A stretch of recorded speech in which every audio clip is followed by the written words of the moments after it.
What's up, guys? It's KB. Make sure you subscribe to the Underground Sports Philadelphia YouTube channel. Click the bell icon down below so you don't miss a single video from us. And thanks for tuning in to another video from Underground Sports Philadelphia. Now let's get into it. Philadelphia, baby, you're going to love it. Best sports fans in the world. Actually, the worst, but that's what makes them the best. What is going on, everybody? Welcome into episode number 609. Shout out to South Jersey of Underground Sports Philadelphia, presented by the city of Vineland. Speaking of South Jersey, it's KB coming at you from Underground Studios, and joining me as he does every single Sunday into Monday episode to get your week started on the right foot, or maybe the left. It is the people's champ, the host with the most, and I knew that was going to make him chuckle, Mr. Patty Pitts. That was good. That was good. That caught me off guard a little bit. We're feeling great, Kyle. The champ is so back, especially after yesterday, where everyone's like, "Oh, you're like older now. You know, you're getting up there." Calling you washed? Well, they have been, and I just had to kind of put them in their place to know that the champ can get up at 4 a.m, sell that fish, and then leave and go and drink for 12 hours. And hit him with a wide. I hit him all the reebs were flowing. I went to a concert at a bar, and then we had espresso martinis in the North End, which is like Little Italy. Wave the red flag, everybody. Wave the red flag. All right. I am a walking red flag. Tell me why I dropped that take to my friends that I have a group chat with, and immediately we had like 12 tweets on all of our collective timelines popping up about espresso martinis. Well, because they're listening. I said, don't answer the call. Hit the red button. Decline. You gotta hit that if that pops up. One of them was literally a meme of like a phone call, and it said espresso martini. I said, hit the red button. You can just decline that. Champ's so back, Kyle, and I feel good. Happy to be back here. Back. We're so back. We got some fun stuff to dive into on this episode. We also have a nice little segment from the man, the myth, the legend, Sean Barnard from PickSwap Media to talk a little Sixers, and he and I took a little victory lap about how correct we were about Justin Herbert this season. So stay tuned for that later in the episode. And then on Wednesday's show, which is 6-year anniversary, baby, let's fucking go. We will have our props and fun bets segment with the one and only Stephen McAvoy. So stay tuned for that. We got fun stuff coming up this week. But Sean Barnard later on in the episode, you don't want to miss that. It's a fun time, and he's the best. So shout out to him. We'll also talk some Sixers because before I recorded with him, we didn't know what the status of Joel Embiid's knee is. We do now. We'll talk some Eagles coaching staff hires. We'll talk some Phillies maybe being a dark horse for some big-time names. Some big-time names. They're in the mix. And, of course, it's Super Bowl 52 anniversary, so we got to talk that. It's always fitting that Pitts is on this episode, so I love that for us. And then, of course, we will give the floor to the people's champ, and he's going to dumb it down and explain it to the common man about what the hell is going to be happening here in April now that WrestleMania is pretty much set, and who's going to be coming to Philly, and why I am claiming whoever wins as one of our own. And we'll also talk some fun stuff like we do along the way, but make sure you guys are following us on the socials at Underground PHI, Twitter, Instagram, TikTok, Threads, Facebook.com/UndergroundSportsPHI, Twitch.tv/UndergroundSportsPHI. You can follow Pitsy on Twitter at Pat_Pitts. You can follow me at KBIZZL311. Subscribe to the podcast feed on Apple, Spotify, wherever you get your podcasts in audio form. Leave a 5-star rating and review. And I was correct, Pitts. I was talking with Owen because we were trying to figure out some back-end numbers for F1 a couple weeks ago. And I finally got into the account where you can like find your Apple podcast data. Oh, okay. There we go. I was right about this show. This show is it's like about for every 2 Apple podcast subscribers, there's 1 Spotify follower. So it's like a 2-to-1 ratio there. But let's get the Spotify followers up. Let's get the Apple Podcast followers up. Keep subscribing. Leave a 5-star rating and review. And as we always do, we always check in on the numbies on these Sunday episodes. So hopefully our fellow underground compadres are listening every week, because then they find out where they're sitting on the charts. That's not a bad way. It's not a bad thing. So we got this is awesome. We got some newfound talent here. Top end still firmly entrenched over there in Greece on the soccer charts. I mean, dude, the Greeks love our boys. We got them to the Greeks. What can we say? We got them to the Greeks. We are still, this show in particular, a top 2,000 global sports podcast. So that's pretty cool. It's pretty cool. Top 2,000 is pretty cool. Globally, not just domestically. Global. We're worldwide. That's the thing. That's 2,000 global. 1927 to be exact. Great year. Not really, but it was okay. That was the beginning of the end. Yeah, but no, it was 29 was the Depression. Oh yeah, I know. It happened on my birthday in 1929. Well, good thing you weren't a thought. Good thing. You were in the ethos. Yeah, I wasn't even there yet. No, we weren't. Again, the whole still on the Swedish golf charts, and they have cracked the Great Britain golf charts as well. And then our pals, F1 Underground, on a sports chart over in South Korea. Dude, that's talk about global. There we go. We're worldwide, baby. Let's go. So keep subscribing wherever you get your podcasts in audio form. And subscribe to the Underground Sports Philadelphia YouTube channel, youtube.com/@Underground Sports Philadelphia. It's where you get full video episodes of this show twice a week, full video episodes of every show on our network, live stream shorts, clips, original video content. It's all on our YouTube channel. Right now, as we are recording this portion of the episode, we are sitting at a giant number of 737 subscribers. Let's keep that number rolling. Let's keep it pushing. Let's get to 800 sooner rather than later. And keep subscribing. Be a friend, tell a friend. Smash that like button. Ring the bell icon. Comment down below. This is going to be the suggested comment pits, because we have our new we got new hands on deck. And in the green room right now, helping us for the Sunday episodes, our intern, Kate Stewart, the GOAT. She's going to be helping on this show and with F1. So everybody in the YouTube comment section, I want you to put hashtag HiKate, KAIT. I want that in the YouTube comment section. Let's welcome her the right way. And, hashtag HiKate in the YouTube comment section. And, of course, this show is presented by the City of Vineland. City of Vineland Municipal Calendar features city-organized, city-sponsored, and city-affiliated events that are of public interest. The calendar, which is accessible at vinelandcity.org, is a good way for residents and visitors to build awareness, remain engaged with city government, and participate in local events. You can also follow the City of Vineland on social media via their Facebook, Instagram, LinkedIn, and YouTube pages. And through these tools, you can stay connected to the community and get important announcements about programs and services offered by the city. Vineland, New Jersey, where it's always a growing season. And big thank you to Security 21 Security Systems and Paul J. Gillespie Incorporated for their continued support of this podcast. Pitsy, the Eagles, have made some new coaching hires, and it's an anniversary of the biggest day in franchise history. So we're going to talk some birds to lead off the show.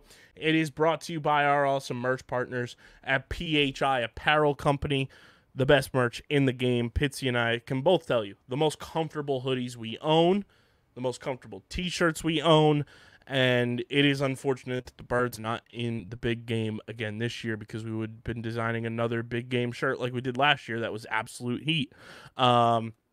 You can still get that if you want to relive the hype building up to that game, but not the result. You can also get your Philly Dog shirt. You can get Underground Sports Philadelphia podcast merch for all of our shows on the network. And you get awesome Philly sports merch that Pitsy is 100% going to be buying when he comes here in April. And he's going to be rocking that OnlyFans shirt that is PHANS with the Liberty Bell instead of the lock and key. You can go to phiapparel.co. And when you go to check out, when your cart is stuffed to the gills, that was a fish joke for Pitsy, use code Underground for 10% off your orders. It's the most effective and direct way to support everything we're doing here at Underground Sports Philadelphia. So go to phiapparel.co and use code Underground for 10% off your merch orders. And when you get your merch, tweet it at us, tag us, post it up. We'll repost it. PHI Apparel Company will repost it. They're the best. Code Underground, 10% off at phiapparel.co. Pitts, the Eagles have some new coaches. Dom and I talked about some of the new ones on Wednesday's episode as well. And we got a new one in the mix that is coming through that has been with Kellen Moore since the beginning of his coaching tenure. And that is, if my notes want to load here, that is quarterbacks coach Doug Nussmeier coming to the Great Birds. name. Great name. Great football guy name. That's a good football name. He's worked closely with Kellen Moore in both Dallas and LA, so he is coming here to be the quarterbacks coach. So the Eagles got their guy that's going to be working with Jalen Hurts now. I think that's important because when you bring a guy who's worked with Dak Prescott and and made Dak Prescott look better than what he probably is, along with working with Justin Herbert, and even though it was a down year for Herbert this past year due to injury, I still think Herbert had glimpses of like success. So I'm cool with somebody who is familiar with Kellen Moore's coaching style coming here, following, with him. And if things go awry and Kellen Moore somehow in some universe finds his way as the head coach of the Philadelphia Eagles, you have your guy that's going to get elevated to offensive coordinator. I don't think that's going to happen. I don't think you should be putting that out there. I don't think it's going to happen. But that's what a lot of people are saying, that if everything hits the fan, Kellen Moore is the guy.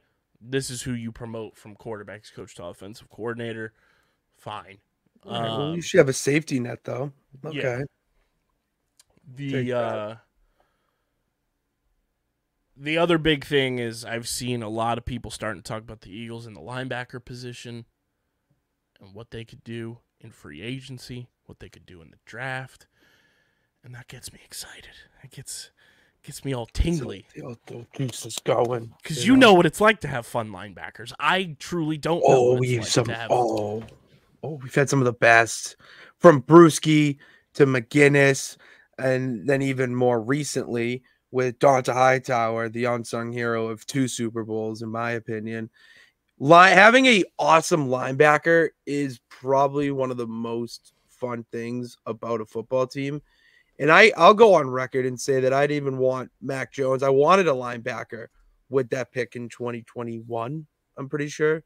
So a linebacker is basically the quarterback of your defense. Defense is the most important, I would say, aspect of a team. It just goes hand in hand. You got to get excited for a guy like that. And Eagles defensive backs coach DK McDonald is leaving. He's going to Kansas to coach there, which, see ya. Couldn't be happier. Our defensive backs stunk this year as a whole, as a unit, and they need to get better. And the Eagles will hire somebody, I think, that will do the job way more admirably if they haven't already. I forget if they've hired a DB's coach, because the DB's coach that was supposed to be coming is staying in Seattle, which made all of the takes about trading A.J. Brown for Patrick Surtain look even more ridiculous than they were on the surface. I'm glad that, so much change is happening, because it needed to happen. It felt like so much was stale with the Eagles last year, just across the board, not even offensively, but just everywhere. So I think bringing in some fresh faces, some fresh voices, some new ideas, some creativity is going to do so much for this football team. But yeah, Doug Nussmeier is the big one, the QB coach coming in, and apparently his son plays at LSU. Really? What position? I think he's he's a quarterback. Garrett Nussmeier. Another sick football name. Interesting. Maybe we have some the Nuss Bus. The Nuss Bus. That's kind of funny. I'm on that. All aboard the Nuss Bus. Hey. That's a merch idea. Boop, boop. Oh, that's incredible.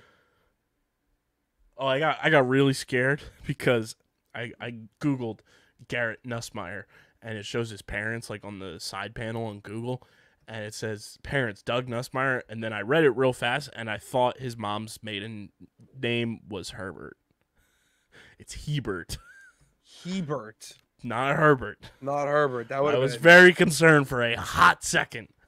That would have been very interesting to say the least. But yeah, the Nuss Bus's son was the 2024 ReliaQuest Bowl MVP. I have no idea what that bowl game is. I don't either. It's a New Year's Day bowl. Really? That does not seem like a New Year's Day bowl. The Reliquish? ReliaQuest? Let's see. ReliaQuest? What is ReliaQuest? I'm looking this up. I'm looking up ReliaQuest. What was this bowl game previously called? I hate that bowl games change their major sponsors like every year now. It's so annoying. Yeah, ReliaQuest is a force multiplier of security teams. It's a cybersecurity company. That's so 2023. So 2000 and late. What did this used to be called? Boom, boom, pow.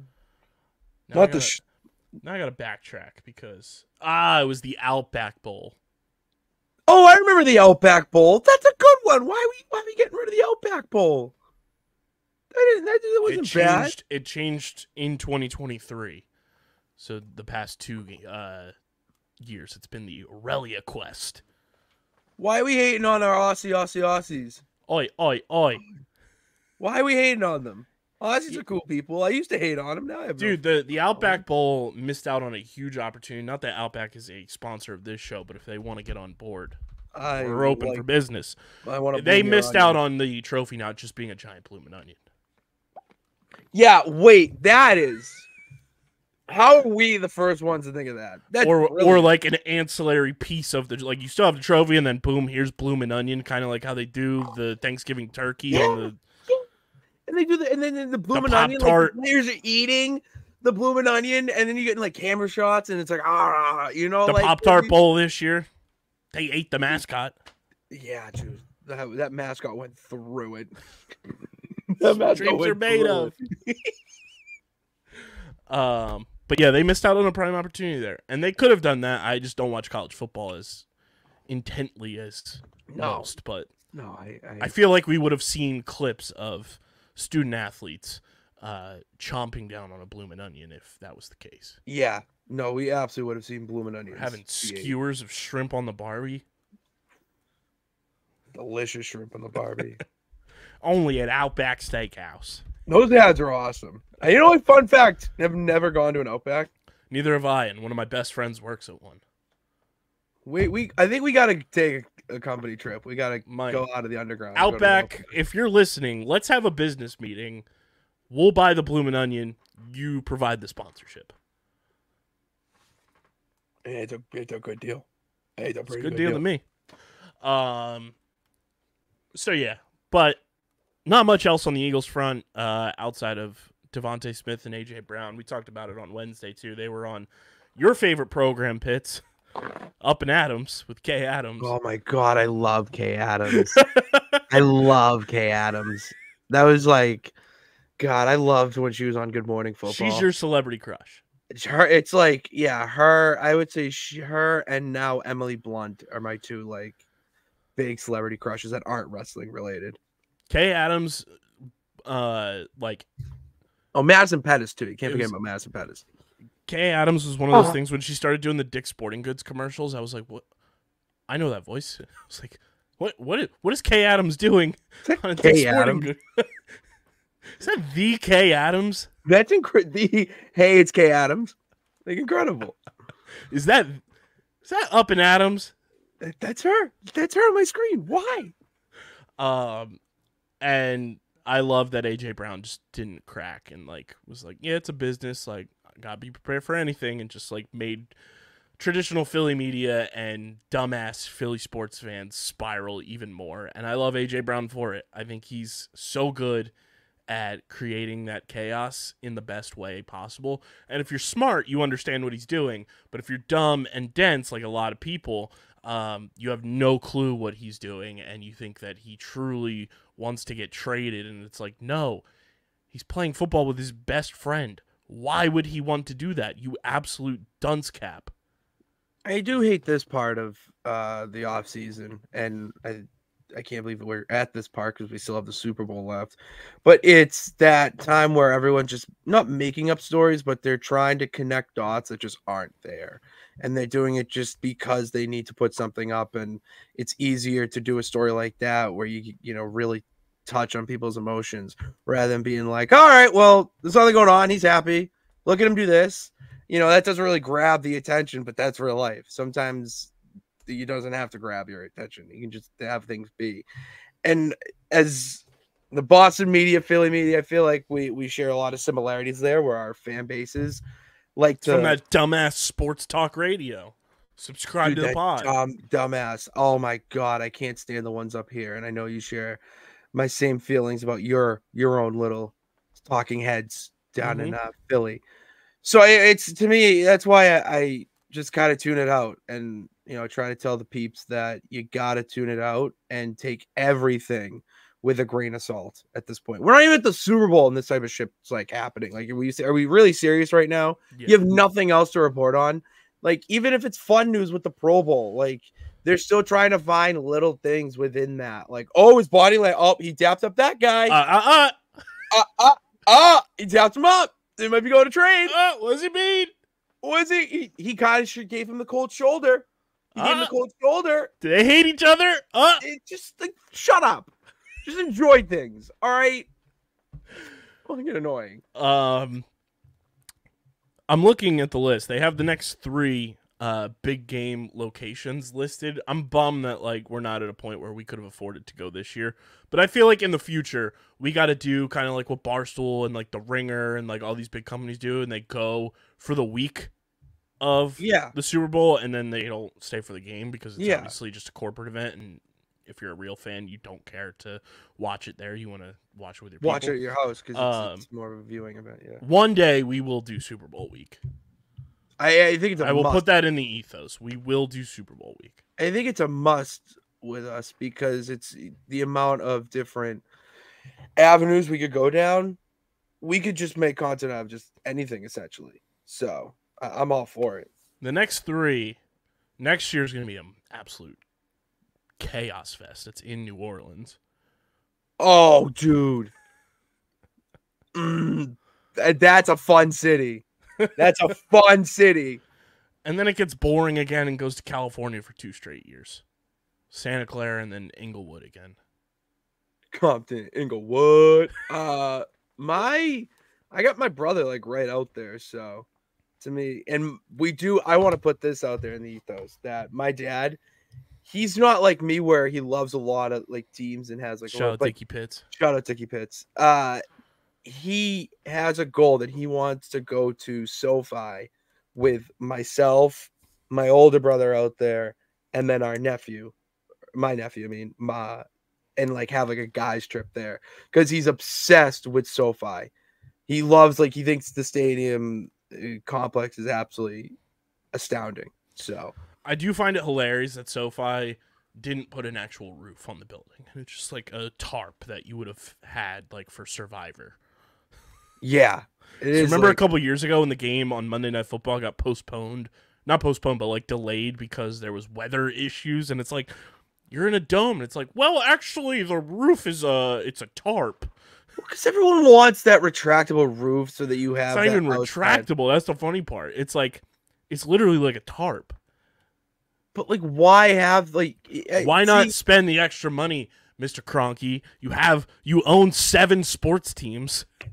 Yeah, like why are we not putting that to having a retractable roof? It's crazy. The Colts have their own issues, but I will give them credit for having that retractable roof because it is a cool little thing. Like, what if it is a gorgeous day out and you want to have the sun come down on you, and even though you are in a dome, it's a nice little feature.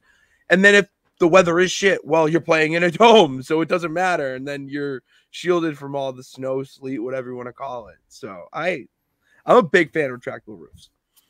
But yeah, one day we will do Super Bowl week, and we'll do a content week out at the big game. I feel it has to happen. It has to happen. But speaking of big games, it's great. We're recording this on one of the best days of my life. One of the best days ever. It's brought to you by Dead Threads, our awesome pals over at Dead Threads. Pitsy knows Dead Threads. I know Dead Threads. We got this right here, Pitts. Speaking of, we got Dead Threads. Bro, that shirt's fuego. Look at that. That is fuego flames. Dead Threads. It's awesome apparel for your favorite sports teams that has what I like to call an underground twist to it. Skeletons are awesome. Sports teams are awesome. Combine the two, you got Dead Threads.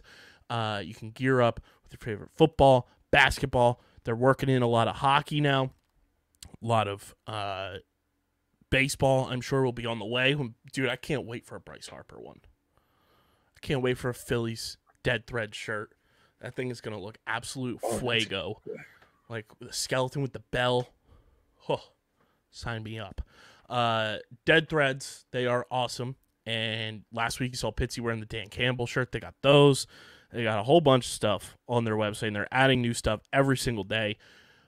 Click the link in the description or go to deadthreads.shop, and you get 15% off by clicking the link in the description, or use code UNDERGROUND at checkout. If you're just typing it in and you don't want to click the link, you get 10% off by using code UNDERGROUND.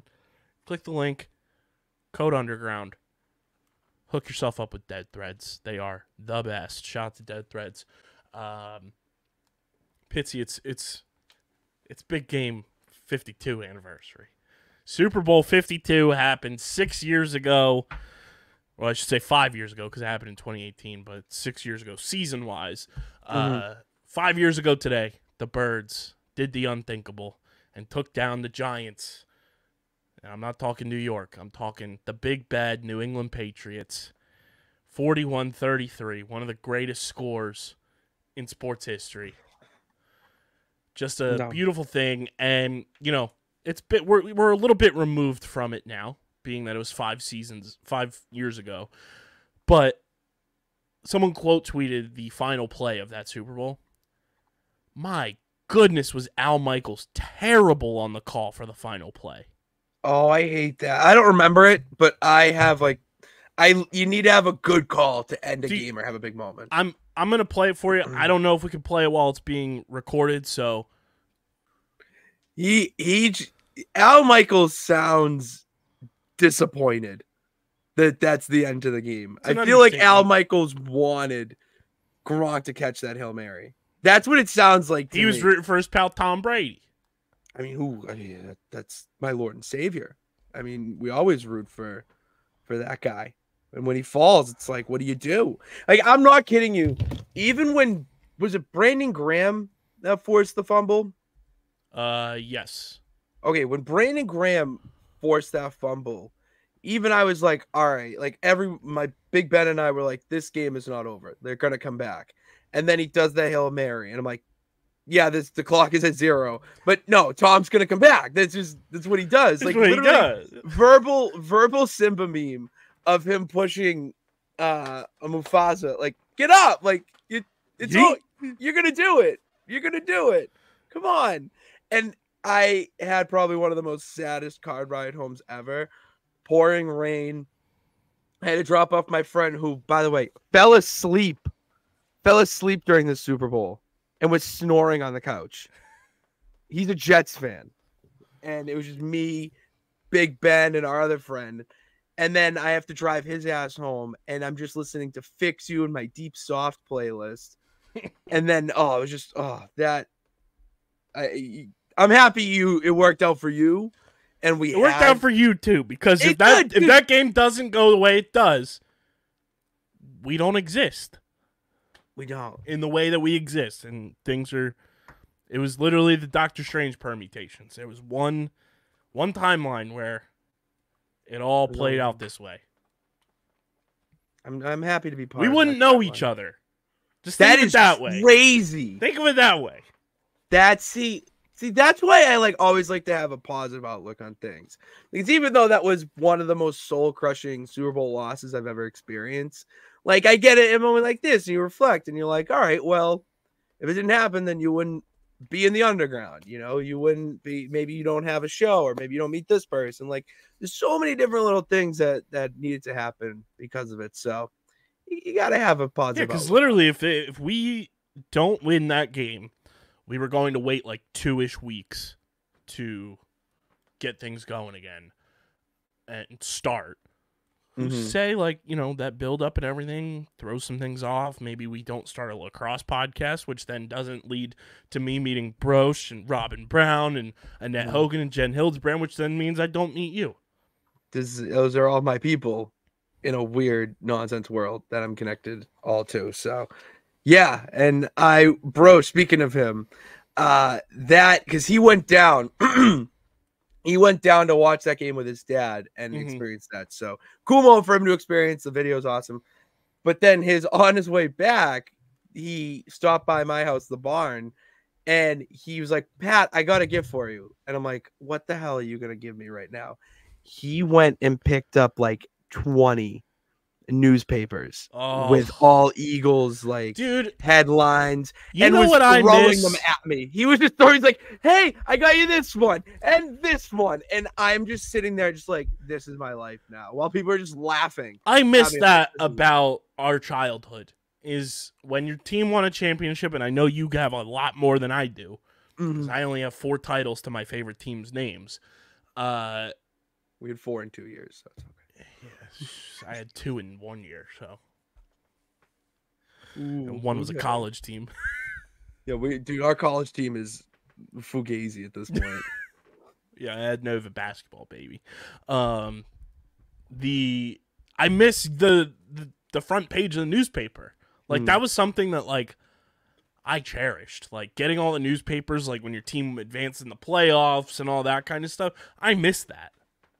I miss that because it's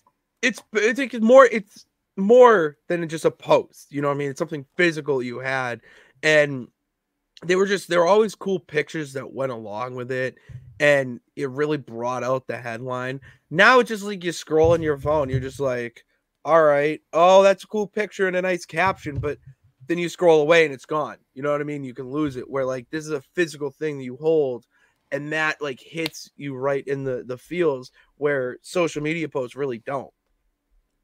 I know we touched on it a little bit last week when you and I recorded, but I feel like it's fair to say Super Bowl 52 is the greatest Super Bowl of all time, and that's all bias removed. Why? I would disagree. Brady set a Super Bowl record for passing yards in a Super Bowl. Okay. You had the underdog versus the evil empire kind of storyline. You had Nick Foles going blow for blow with Tom Brady while Tom is setting a record in the Super Bowl. You had the undrafted local free agent in Corey Clement, arguably top 3 in the MVP conversation from that Super Bowl, having the game of his life. Oh, geez, Corey Clement. TBT to that name. Glassboro native, baby. Shout to Corey Clement. Brandon Graham, the once chastised and hated draft pick of the Philadelphia Eagles, turns into untouchable folk hero in the blink of an eye. There's so many different pockets of that game. The tunnel run out from the Eagles to Meek Mill versus Ozzy Osbourne and Crazy Train. That's the moment the game was over. I'm not gonna lie. I actually looked at Ben, and once they came out to Dreams and Nightmares, I was like, we might be done here. I'm even fired up. I was fired up. You were like, fuck. I was fucking damn it. At that point, Dreams and Nightmares was my basketball song when Ben and I would play pickup. That was my song that I get warmed up to, just knocking down threes. So when you see the Philadelphia Eagles coming out to your hype song, you're like, well, this is over. I mean, that's my national anthem. I still to this day, anytime I hear that, I think I know. Like I'm screaming the lyrics in the car by myself, hands down. The Philly special happens, which is fuck the Philly special. I'm so fuck the Philly special. It's one of the best plays of all time. No, it's not the greatest. I'll give you top 3, but I'm so sick of it because it's so good. No, God. Dude, the fact that you had the backup quarterback come up to Doug Peterson, former backup quarterback, and say, hey, you want Philly? And Doug Peterson's like, yeah, let's do it. Like, that is just absolute South Park, balls in the wheelbarrow type move. Buffalo. Yeah, no, I just hate it. Anytime I see that, I equivocate it to the Tyree catch. The perfect play. Yeah, all right. And on 4th down, to call that play, the stones you have to have. I can't watch it without having a piece of my heart be ripped out at the same time. It's the stones that you have to have. Well, it's just nice to see that your quarterback can catch balls. Mine can only throw them. So it was annoying in that regard. Too. Like Brady, they try to do a similar thing. Brady drops it, turns into an all-time GIF where somebody photoshops in the Lombardi. Yeah, I hate. Oh, that was good. I got to give credit where credit's due there. That was pretty good, dude. Like Foles in that game wins MVP, goes 28 of 43 for 373, 3 passing touchdowns and a touchdown reception. Yeah, he's got to be the only quarterback in Super Bowl history to have a touchdown reception, right? He has to be. Has to be. There's nobody that has done it since. No. And there's nobody that did it before him.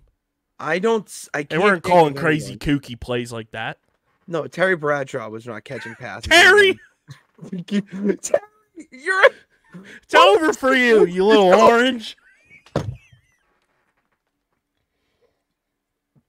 You like that when I tweeted that at you the other day. Oh, my God. That was hilarious. Is Nick Foles a top 5 Super Bowl MVP? Game record, stats, and like the actual game itself. And just like on basis of like earning it. Because like Super Bowl MVP, like there's moments like luckily in the Rams Bengals Super Bowl, like they gave it to Cooper Kupp, deserved it. Edelman gets it in the most boring Super Bowl of all time. Von Miller got it in Super Bowl 50. Malcolm Smith got it in that Seattle Broncos Super Bowl. Oh, that wonky ass Super Bowl. Santonio Holmes got it in the Steelers Cardinals one. But like again, like the Super Bowl MVP has been predominantly like quarterbacks, and I think Foles was one of the quarterbacks that like earned it, and it wasn't just like, oh, team that won, here's your quarterback. Yeah, no. It definitely, I would agree with that. That it was not because the fact that like no. Don't get me wrong, he had a great game against us last year, but Patrick Mahomes threw for 182 yards and won Super Bowl MVP. It just doesn't. That like just what? Doesn't make, yeah, that doesn't make sense. That doesn't track. Like compared to that was the 2020 Super Bowl when they beat the 49ers. He went 26 of 42 for 286 and 2 touchdowns. Against the Eagles, he went 21 of 27 for 182 yards and 3 touchdowns. Yeah. I mean, you gave the MVP based on touchdown passes. And there's a lot more than that. Who else would you say is like top in terms of like earning the MVP in the Super Bowl? Foles definitely earned it. Deion Branch in that Eagles one. Fuck you. Well, I mean, come on. Ricochet shots. Another one I would have to say, trying to think here. Dude, I'm on ESPN's website, like looking at all of them. I love the descriptions for some of the reasons why these players won MVPs. So the Ray Lewis year in, what was it? Super Bowl 35. Flacco. Super Bowl 35, the Ravens like 2000 Super Bowl. Yeah. It says Ray Lewis MVP. And the reasoning, or it's listed as highlights. Led a dominant Ravens defense.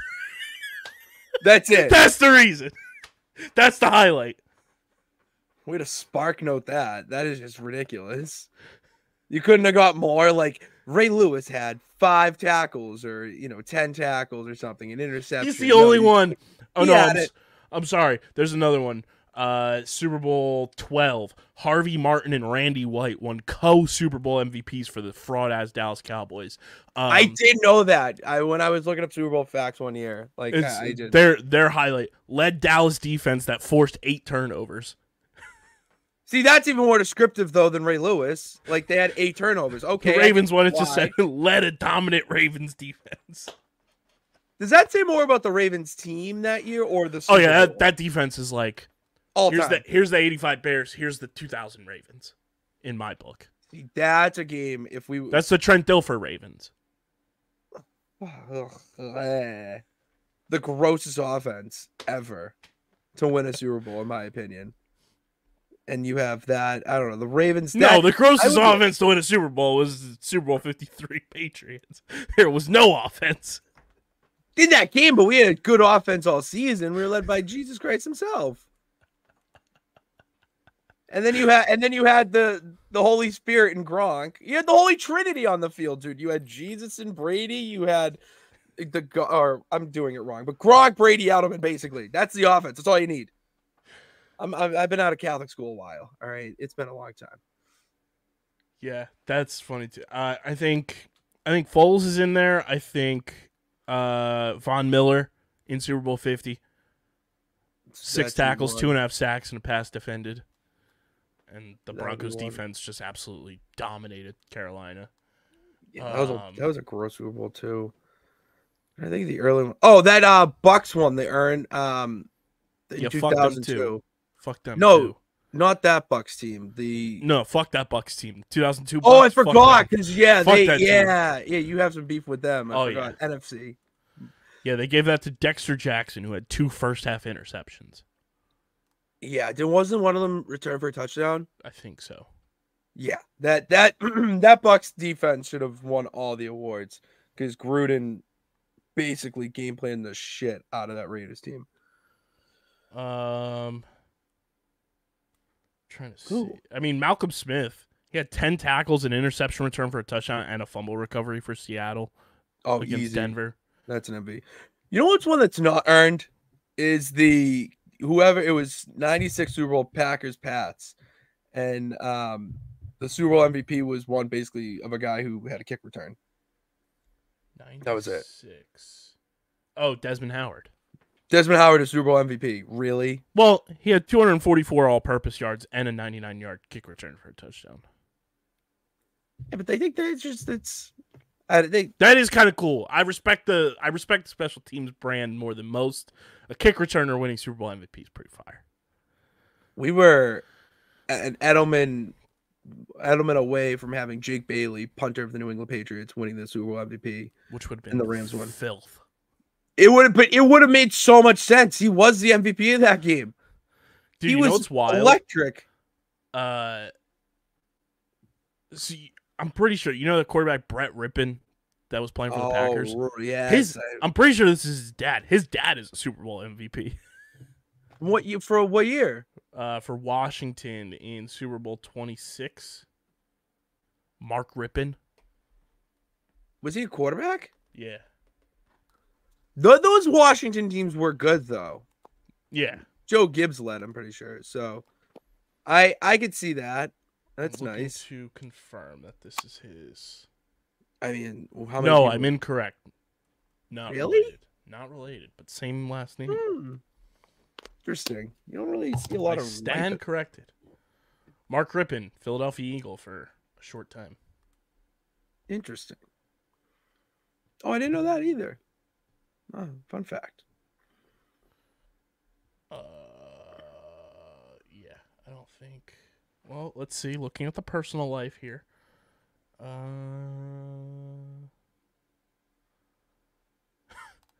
You'll enjoy this. His daughter played in the 2011 season for the Seattle Mist of the Lingerie Football League. That's one of the most underrated leagues in all professional sports. It's insane. Yeah, I don't think he's related to Brett Rippon, even though they have the same spelling of their last name. That's not a common last name. No, that's the thing. That's weird. It's not like Smith or Jones. You know? That's wild. But yeah, interesting. How many Super Bowl MVPs can you name? Brady, Mahomes, Deion Branch, Nick Foles. Rip in at this point because we're talking about him. Ray Lewis. I already said Malcolm Smith. Trying to think of the other ones. Did Big Ben win it that year? They played the Cardinals. No. Was it James Harrison? No. Was it Santonio Holmes for that catch? Yeah. That makes sense. Okay. And Big Ben didn't win it the other year either. Was it Palomalu? No. Wasn't. Oh, Bettis, Jerome. Nope. Really? It was the legend of Gotham City himself, Hines Ward. Oh. He had 5 catches Hines for 100. Ward is a Super Bowl MVP? 5 That's catches for crazy. 123 yards and a touchdown in that Super Bowl. Wow. I would not expect that. Wow. Yeah. Jules, another Super Bowl MVP. Kurt Warner with the greatest show on turf. Von Miller. Joe Flacco. Joe Flack. Shout out Stavi. Shut up, Stavi. Dude, that's the one thing I will say I'm upset about that we're not getting is we're not getting Stavi at the Super Bowl. Because that would have been He went on Part of My Take and basically like aired out his grievances for like 25 minutes and was like, I was going to go to fucking Vegas. My friends are doing a show out there. Tom and Bert. I was going to hop on their show. We were going to have Stavi with Tom Segura and Bert Kreischer. God. Look what you did, Mahomes. Look at what your Taylor Swift ass. He was like, I've spiraled. He was like, yeah, I would too. He's like, I'm drinking all the time. I just threw out the last of my weed. I've been eating he's like, I'm eating like when someone's eating for a roll.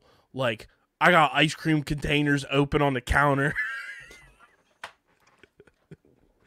My man's going through it. He's like, and it had to be the Chiefs. It had to be the Chiefs. He's like, I fucking hate that team.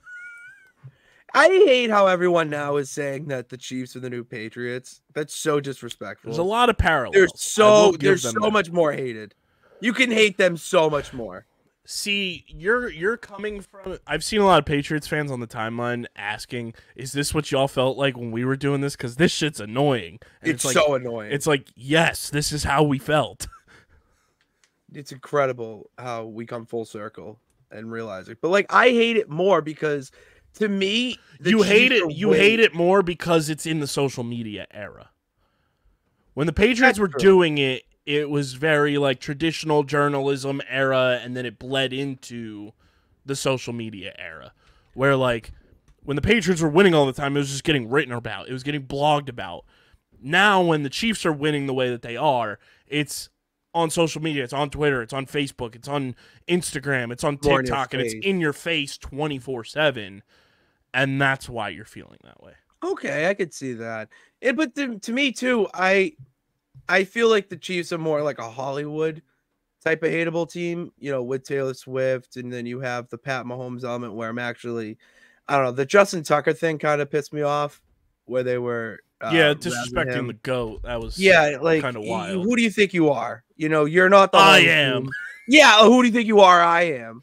You're not the home team. You don't have to. You don't have the right to do that. Stavi said he was on the other side of the field when that happened. He's like, if I would have fucking saw them coming after the GOAT, I would have gone up to Travis Kelce and I would have bear tackled him. He said some other things, but I don't want our YouTube channel to get taken down. No, I don't blame you. You can just spark note and cliff note it. It's okay. I'll put it in the private chat for you. Okay, like and with the Pats, and I know I sound a little biased here, but like Tom Brady is the greatest football player to ever play the game. You have the greatest coach ever to play, you know, to coach the game, and Bill Belichick too. So it was more of a greatness thing where like they just wanted to be the best, where this seems more like an act. That's really all I have. It doesn't seem as pure. They're not as good too. They're really not. The only thing that's different is just the exposure. Yeah. But there are a lot of parallels and a lot of similarities. Oh my god. Okay. Yeah, Stavi's not happy that New Heights exists. We are. I love Jason it. Travis. I think it's one of the best shows out there. And that's my thing is I like Kelsey's. I like Stavi was like, I came from the fucking podcasting mud, and now you think you can just come and do my job? Jesus. Like I like Travis Kelce now. I've kind of come full circle and realized that, you know, the comparisons between him and Gronk are media driven. Jason Kelsey's just the homie and just a dude who I think you and I would both get along with. That's very well. Guy. He's my They're hero. Just dudes. They're just dudes. And I like them. It's just that I can't stand the flashing lights around the Chiefs because they don't deserve it the way the Pats did. Yeah, 100%. We love Super Bowl 52. It is one of the greatest days of my life. Brandon Graham is a hero in this city. Nick Foles, hero. Doug Peterson, hero. That whole team, forever indebted because they're the reason that this company started. Thank Shout you. out Chris Long. Oh, he's a Pat, so I like him too. Shout out Garrett Blunt. Can't hate LeGarrette Blunt either. Shout out Zach Ertz, Brent Selleck, Jason Peters, Lane Johnson, wide. What? Jason Kelsey, wide. What? Nelson Aguilar, wide. What? Fuck no. I'm not doing a what for Nelson. I still love Nelson Aguilar. People can hate on him all they want. Unlike Aguilar thing, I still think he's awesome, and I loved seeing him thrive with the Ravens this year. I did like that. It was nice to see him actually do well, but no, I will not do a what for him. Shout out Nelly. Corey Clement. Wide. Oh, wow. What's it? Jay Ajayi? Wide. Fletcher Cox. Wide. Malcolm Jenkins. Wide. Rodney McLeod. Wide. Absolutely obliterated homeboy in the beginning of that game, too. That tackle was awesome. You know what? I take it back. Yeah, you get the feeling that Dreams and Nightmares was the end. As soon as Brandon Cooks got spine busted onto the gridiron, I knew the game was over. I was like, we do not have that same aggression that these guys do. That was something out of ECW type shit. It was incredible. He said, "Welcome to the show, pal." Boom. Dude. Oh my god, yo. It was like, here comes the boom. Ronald Darby, why? What? I can't believe he's still playing. He was on the Ravens this year. Really? That was a prime opportunity for you to say wide. I was so shocked. Oh my god. Damn. Michael Kendricks, who still somehow avoided going to jail for insider trading. Yeah. Wide. Yeah, what? Like you. That's a totally forgotten about storyline in the NFL universe. Jalen Mills, Green Goblin, wide. Patriot. Who else am I forgetting? That's Derek Barnett, wide. Rasul Douglas, wide. No, who? Rasul Douglas, my guy. I don't know. Corner on that team. I was in the draft tent when he got drafted. Oh, attaboy. Okay. It's my dog. Plays for the Buffalo Bills now because the Packers traded him. Could have used him against the 49ers. Wide. Who else was on that team that I need to salute? Oh, we're doing a little deep dive here. Jake Elliott, wide. Rick Lovato, wide. Love that. Donnie Jones, wide. What? Let's see. Torrey Smith, wide. What? Torrey Smith was on that. Good for him. Torrey Smith, big reason why we ended up in that Super Bowl because ball bounced off Keanu Neal's knee in divisional round against the Falcons, and it landed right in Torrey Smith's arms. Oh. Alshon Jeffrey, who I want to invest in this company. Alshon, come on this show. What? That's a forgotten wide receiver. Dude, he gave one of the best Super Bowl media day interviews of all time. Really? Because the Super Bowl's in Minnesota. They're indoors. He's wearing sunglasses, and some reporter asked him about the weather. He's like, we're playing inside. And Oh, he's like, yeah. he was like, this shit is terrible. He was like, I'd rather just be at home and then come for the game. And then the guy was like, if it was out, but what if it was outside? He's like, but it's not. So why are you asking me? It was the greatest Super Bowl media day interview of all time. Dude, I that's why laugh hysterically every time I watch that. Dude, that's one thing I love when players just bury the media like that. As someone who's been in many press conferences where stupid and just stupid questions get asked, and you leave that interview like, did I just lose brain cells from hearing that? I saw Alshon on the tweet machine this week saying that we need to invest in women. Yes, Alshon, we have awesome women creators at this company. I would love Alshon to be part of an executive board of Underground one day. Dad, put that to the ethos. I like that. Alshon, let's make it happen. More WADs. Halapulavati Vaitai. Wide. That's a mouthful. Big V. Wad. Stefan Wisniewski. Wide. Brandon Brooks. Wide. Vinny Curry. Wide. Knows we exist. Wide. That is that. What? Like that is a what? All-time underrated Eagle because he's a dog. Tim Jernigan. Wide. Oh, wide. The Grills. I do love Timmy Jernigan. He's cool. Jordan Hicks. Wide. Nigel Bradham. Wide. Bo Allen. Wide. Bo Allen. Wide. I love that. Kenyon Barner. Wide. Brian Brayman. Wide. Now you're just naming names. I'm sorry. You're just naming Trey names. Burton. Wide. Wide. I know Trey Burton. Yeah,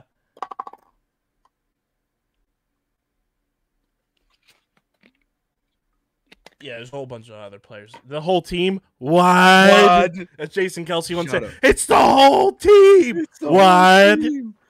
It's the whole team. Incredible. I mean, I gotta say, that year alone, he deserved Carson Wentz. Wide. Wide. What happened? Wide. What happened? This is impeccable podcasting right here. Yeah, it's and Kate did just mention Zach Ertz carried that year. Yes, Zach Ertz carried wide. Shout out to the Super Bowl champion Philadelphia Eagles because they're a big reason why we exist. The number one reason we exist. And today, 5 years ago, was the happiest day of my life. Outside of the 2008 World Series. I'm happy for you. We are going to talk a little Sixers with good friend Sean Barnard. Don't go anywhere. Stay tuned for that. And then Pittsy and I are going to come back and talk everything that has happened since I talked with Sean Barnard about Joel Embiid's knee and where the Sixers go from here and why this has to happen to us every goddamn year. Don't go anywhere. You're watching Underground Sports Philadelphia.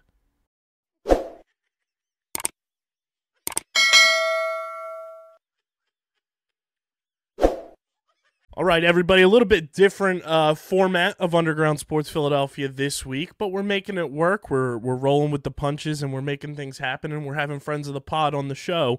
I appeared on his podcast over the summer to talk some football. He's here to talk some basketball, some Sixers, and maybe some football along the way. It is my guy, PickSwap Media's own Sean Barnard. Welcome to the program, man. It's been a long time coming to have you on Underground. I was on PickSwap earlier this year where we were proven right about Justin Herbert. Right. But what's going on, man? Thanks for hopping on the show.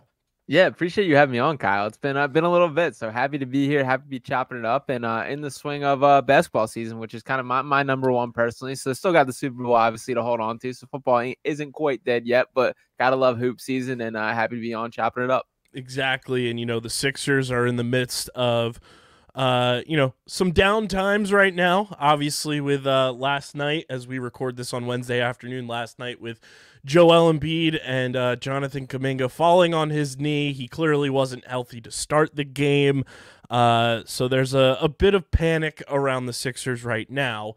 But overall, what are your takeaways so far as we sit here on January 31st with how much of a vibe switch it has been for the 76ers under Nick Nurse. Yeah, I mean, the Nick Nurse factor has been huge. That it has been night and day in how you see both sides of the floor. Offensively, just the more movement, the more motion, the more options from a creativity standpoint. And defensively, the ability to switch on the fly. It's literally every single stoppage that it feels like they change defensive formations, going from man-to-man to a 1-3-1 zone to a box-and-one. And it's every timeout, every stoppage, which is something I've never really seen before, which is very cool from him. That's obviously going to be a huge X factor come playoff time, having Nurse on the Sixers sideline and having a coaching advantage that I would say against just about any other coach in the NBA. I think he's that level of talent. Obviously, the Joel Embiid news puts a little bit of a downtone on things for now, and we're awaiting word for what exactly that picture is going to be in the amount of time for that. So disappointed that we do catch on probably the lowest point of the Sixers season, that you catch me in that mood. But overall, it has been a very successful season thus far. Luckily, there's only a few more games, but obviously, Embiid's on that, countdown watch now from every other fan base where he's potentially not going to be eligible for the MVP, and he's been playing better this season, arguably, than he did in his MVP season last year. But I think, with this injury and with this kind of derailment for where Embiid is right now, it's nice that, the All-Star game is upon us and he's going to have a little bit more time to kind of relax and rest and hopefully get healthy for the second half of the season, which, oddly enough, trade deadline is right around the corner as well. There's been a ton of rumors with the Sixers and who they could potentially trade for, what makes the most sense. Obviously, I think the two biggest names have been Dejounte Murray from the Hawks and Tyus Jones from the Wizards. And then there's obviously been the rumbling since before the James Harden trade of Zach LaVine and everything with the Bulls. I think the former two make more sense than the latter. What are your expectations for the trade deadline, and what would you like to see personally from the Sixers at the trade deadline to kind of make this team round out into what we all hope is getting past the second round form? Yeah, I think people are going to be underwhelmed by what the Sixers do at the trade deadline. My mindset for what I think they should do and my mindset for what I think they will do are two different answers to this question. I'll start with what I think they will end up doing is I think they're going to end up upgrading the rotation a little bit, probably pick up 1 or 2 role players. I think Tyus Jones is the type of name that makes sense. There's a lot of buzz about a Kyle Lowry return, which to me doesn't move the meter to a major extent at this point in his career, unfortunately. And then as far as like the what I actually would want them to do, a couple other names I'll throw in that are possibilities that may be a little more excited. Bojan Bogdanovic is a guy that's getting some buzz that I actually would be happy with that. Malcolm Brogdon, another name that I think makes sense and is going to be a guy that is traded to some variation of a contender. But frankly, I feel that this team is close enough to make that type of all-in push. And Dejounte Murray would be my guy for that. I think it makes a lot of sense to add another ball handler to this team, a guy that can create his own shot, play off ball as he's doing in Atlanta right now. And if you take the best version of Dejounte Murray's game, both from San Antonio and both from Atlanta, that's kind of the player the Sixers are missing. Morey's been very open about being concerned about keeping this flexibility, not committing to long-term contracts. That's something that Murray has going against him. Frankly, I don't think his contract's that bad, that at max it'll hit $30 million in the 27-28 season, which for a player of his caliber, a guy that's a fringe all-star, that's totally justifiable in today's NBA. And to compare that to like Zach LaVine's going to be making $50 million plus in that same time frame. So I get being scared by the Zach LaVines of the world. For me, Dejounte is the type of guy that it is worth it. But ultimately, I do think that these Sixers sit on their hands way more than people are going to be happy about come trade deadline time. Yeah, I agree with you on a lot of people are going to be underwhelmed by the trade deadline. And I think the other interesting aspect of this year's trade deadline, too, is while the Sixers are playing so well, you still have this expiring contract of Tobias Harris, and I think it would be a shock to a lot of people if the Sixers re-signed him after this season, just based on what numbers he can probably get on the open market and what his dad is going to be able to negotiate for him next. Greatest negotiator of all time. Unreal, like in Sam Bradford levels of masterclass negotiator.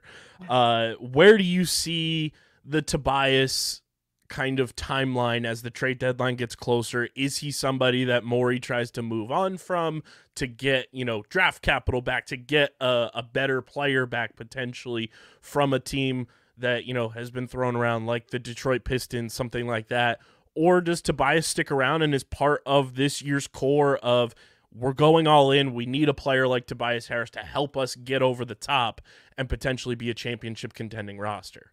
Yeah, I would probably put the percentage. I would say like 80% that Tobias is here after the trade deadline. I think it's much more likely than not that he sticks with the Sixers team. And there's a lot of reasons for that. The number one is obviously the financial, that the light is finally at the end of the tunnel for that contract, and getting $40 million off of cap relief, just letting him come off the books is not nothing to sneeze at. So I think that's appealing to Daryl Morey, that when you're talking about trading Tobias, it's very unlikely that you're going to upgrade from a talent perspective, that we know the money that comes with him. We know the strings that are clearly attached, that with the NBA, there's so much of the financial aspect that plays a part, that you have to match those type of salaries. So to get a player that's actually better than Tobias Harris based on his value around the league and coming with that number, I just don't see it as that likely. And Daryl Morey is very much a guy who wants to win the deal in just about every situation. So I kind of see it more likely as he sticks around. Not saying the chances are zero, and frankly, I would be very open to moving him for a guy that I perceive as a better fit. My frustrations with Tobias Harris always boil down to my point of what is his defining skill on the court that you need him out there? What is that one thing that he does better than anyone else? And I have a hard time answering that question, which to me is justifiable to look in another direction. But I guess in the end here, I think that the financial cap relief situation is going to be too much to pass up on, and that he sticks around. The other interesting name that my co-host Matt Kesserine and I talk about a ton is somebody who's fallen out of favor with a team that's still in the mix. They're the 8 seed right now. They have been the number 1 victims of Patrick Beverley's belt to ass tour, the Orlando Magic.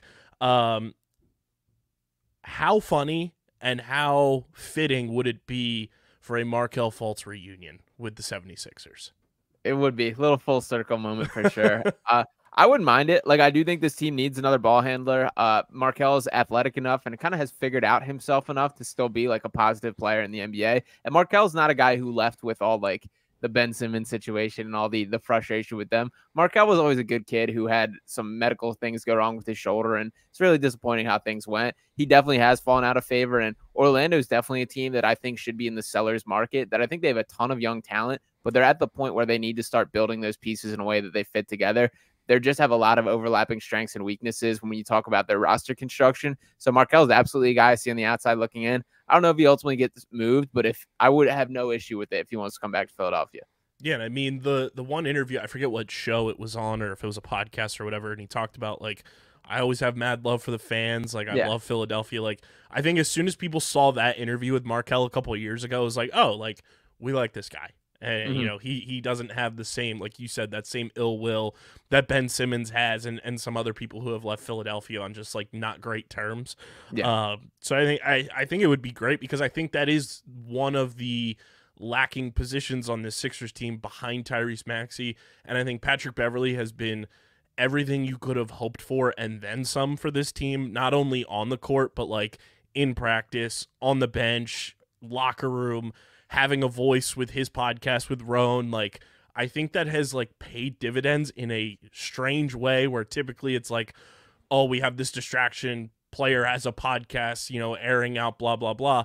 I think it's worked for the Sixers to have that happen, but I think they need the person in between Maxey and Pat Bev to kind of be the hybrid of both of them, where Maxey is ultra offensive.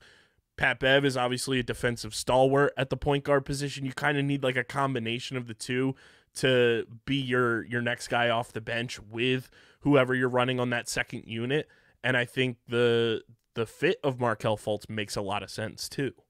Yeah, and I'll point out that I think that need has been specifically highlighted of late because of DeAnthony Melton's injury, that I think it's a little bit cleaner when he's in the lineup, that he does have a little bit more of a two-way skill set than, although I will give Maxey a little bit of respect in how much defensively he's improved this year. And I'll honestly throw a little bit of credit to Pat Bev to that as well, that I think that you can see some influence there. And I totally agree with everything that you said about Pat Bev. That's one of the reasons that I've kind of soured on Kyle Lowry, and I'm pretty much against that signing. Again, I'll take him. I wouldn't be mad if he's wearing a Sixers jersey, but I just don't think there's much on a basketball court at this point in his career that Kyle Lowry does better than Patrick Beverley. So I'm open to another ball handler. I think when I lay out my wish list, it probably falls third on my list. That number one, I want a volume 3-point shooter. And number two, I want like a legitimate wing defender, a guy that has a chance of going blow for blow with Jason Tatum, as difficult as that may be when we inevitably get a Celtics-Sixers series come playoff time. So I'm a little concerned about those options above a ball handler, but ideally you get a guy that can do a little bit of everything. Yeah, and I mean, you look at the way that this team inevitably will end up more than likely as a top 3 team in the East, by the time the season comes to an end. The Sixers, if you look at their schedule, there's some definite streaks where they can go on and rattle off some wins, get back into that top 3. Right now they're the 5 seed. I don't see that being the inevitable, ending up spot for them.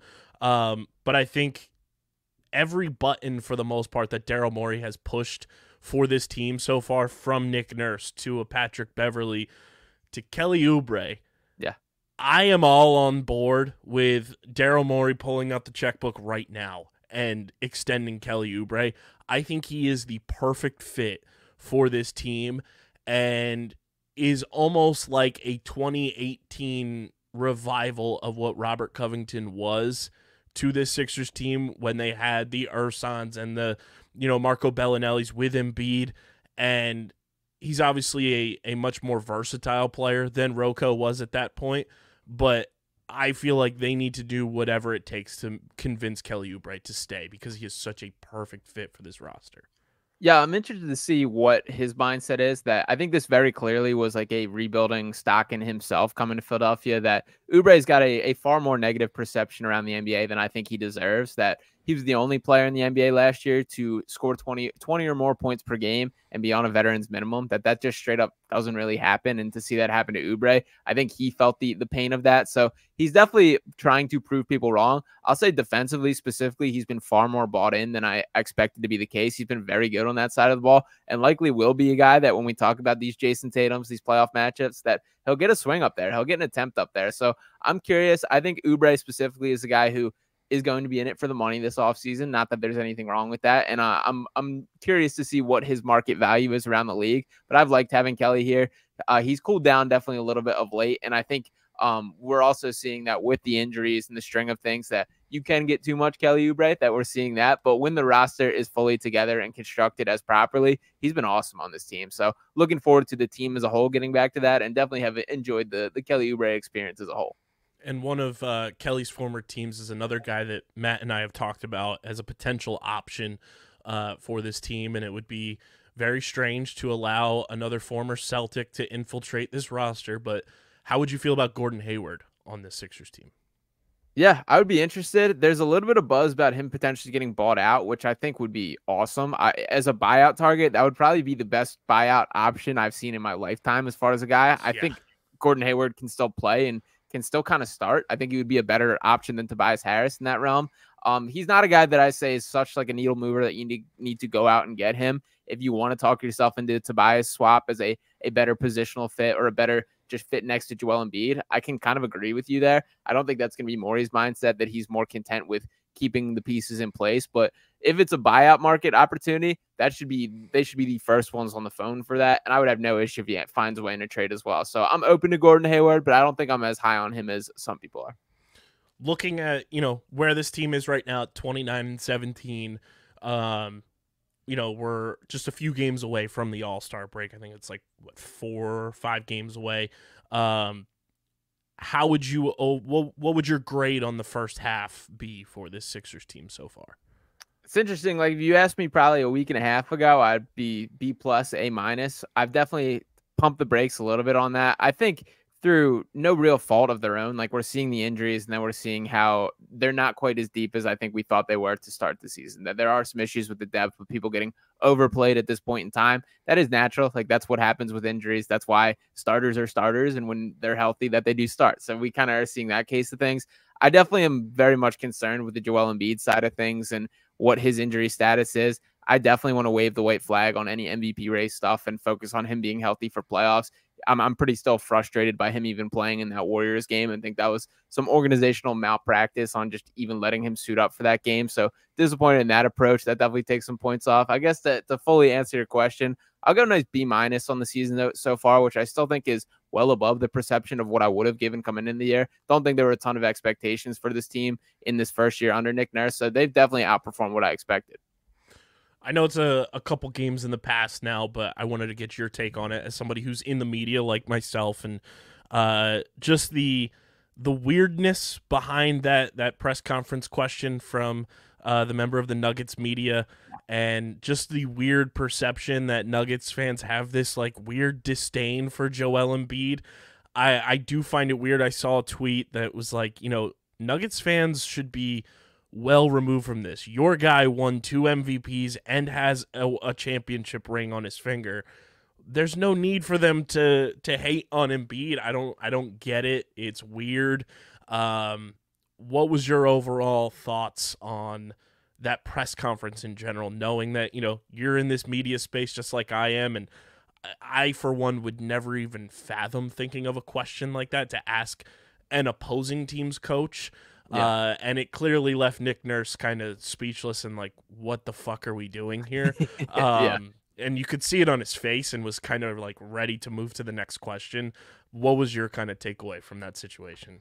Yeah, so I'll start with that. Like, the Sixers absolutely made Joel Embiid look bad in that. But like, if you think there's a 1% chance of him not playing in that game, you list him on the injury report. It's as simple as that. And then for it to go to the extent of there being lineups announced where Joel Embiid is in the starting lineup, as Keith Pompey tweeted out and a couple other media members, and then for him to be a last minute pull 15 minutes before the game, definitely horrible, the whole optics of that. And you just really set your guy up for failure by allowing it to play out like that. I understand there's a lot behind the scenes, and Joel specifically as one of the more collaborative approaches to if he plays or not. That the unfortunate reality, and people just brush over this way too much, is he's 7'2", 285 pounds, and has a history of health issues. That he's not one of these 6'2" guards that can jump out of bed and run forever every day. He has issues with his body, so he's never fully 100%. And it's always that give and take of, is this safe for him to play? Is it not? So I get the frustrations with how that played out. There's ways to ask the question he was trying to ask.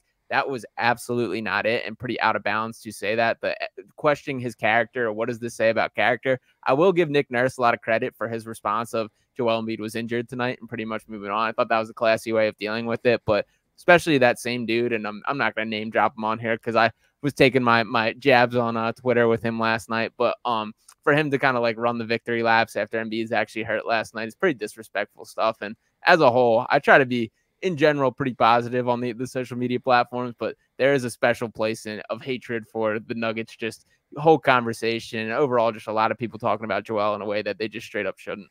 And it's so weird, like, from our perspective, like, I don't really have hate for the Nuggets. Like, I think it's a fun, like, inter-conference rivalry that has spurned from all of this. And, like, when the Sixers play the Nuggets, it's like, oh, let's, get the popcorn ready and watch the game.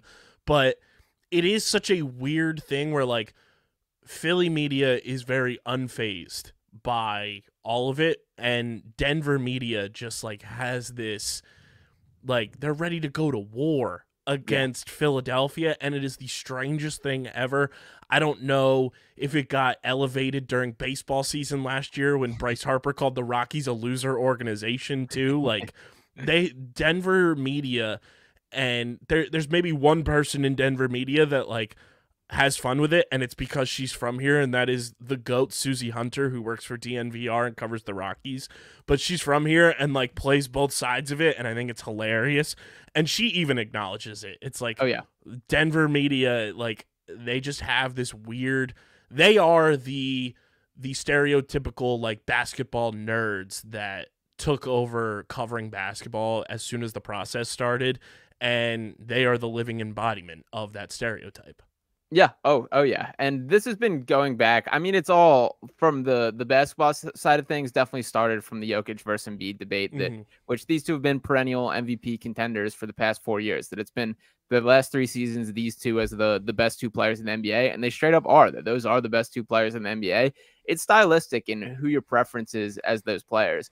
Me, I'm a guy that I am going to ride with Joel Embiid every single day of the week, and my full take on those two in comparison is I believe Joel Embiid has a peak as a player in which Nikola Jokic just straight up can't reach, but Jokic is more consistently better than Embiid. That I will roll over and admit that there's more highs and lows with Joel, but when he plays to the best of his ability, that's a level where Jokic just can't touch. And I mean that from the defensive side of things. And you touched on the analytics a little bit. That's definitely been a huge frustration of mine, that I don't care what Vorp or LeBron or Raptor you spit at me, that I watch the games, man, and I can tell you that this dude's better than this dude. I've watched Joel Embiid drop 47 in Jokic's grill sitting on press row in Wells Fargo. Like, we've seen these things happen. You can't rewrite history, type out on your calculator and tell me what you think. And you can have your opinion of things, but I think the way that it's presented as like fact rubs me the wrong way a ton. And there's so much analytics and approach that, like, there's obviously a place in sports for analytics, but I think it's overdone a ton by a lot of the Denver people, and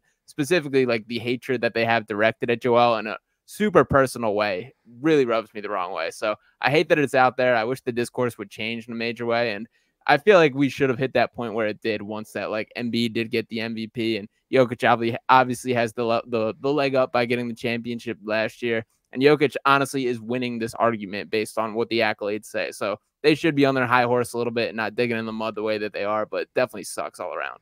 Yeah. And I think it just might be that Denver air, you know, it's the elevation getting into their brains. I wanted to get your take on this because I think it's absolute comedy that a team that has been top 3 in the Eastern Conference the entire season fires their coach and then goes and hires Doc Rivers. What was your initial reaction? How silly do you think it was for them to pull the plug so early? And how ridiculous is it that they chose Doc Rivers, of all people, to go and coach that team? Yeah, all great points there. I do think Adrian Griffin was kind of set up for failure there, that it's a tough spot as a first-time head coach having legitimate championship expectations in that first season. That's just a super high bar to try and reach.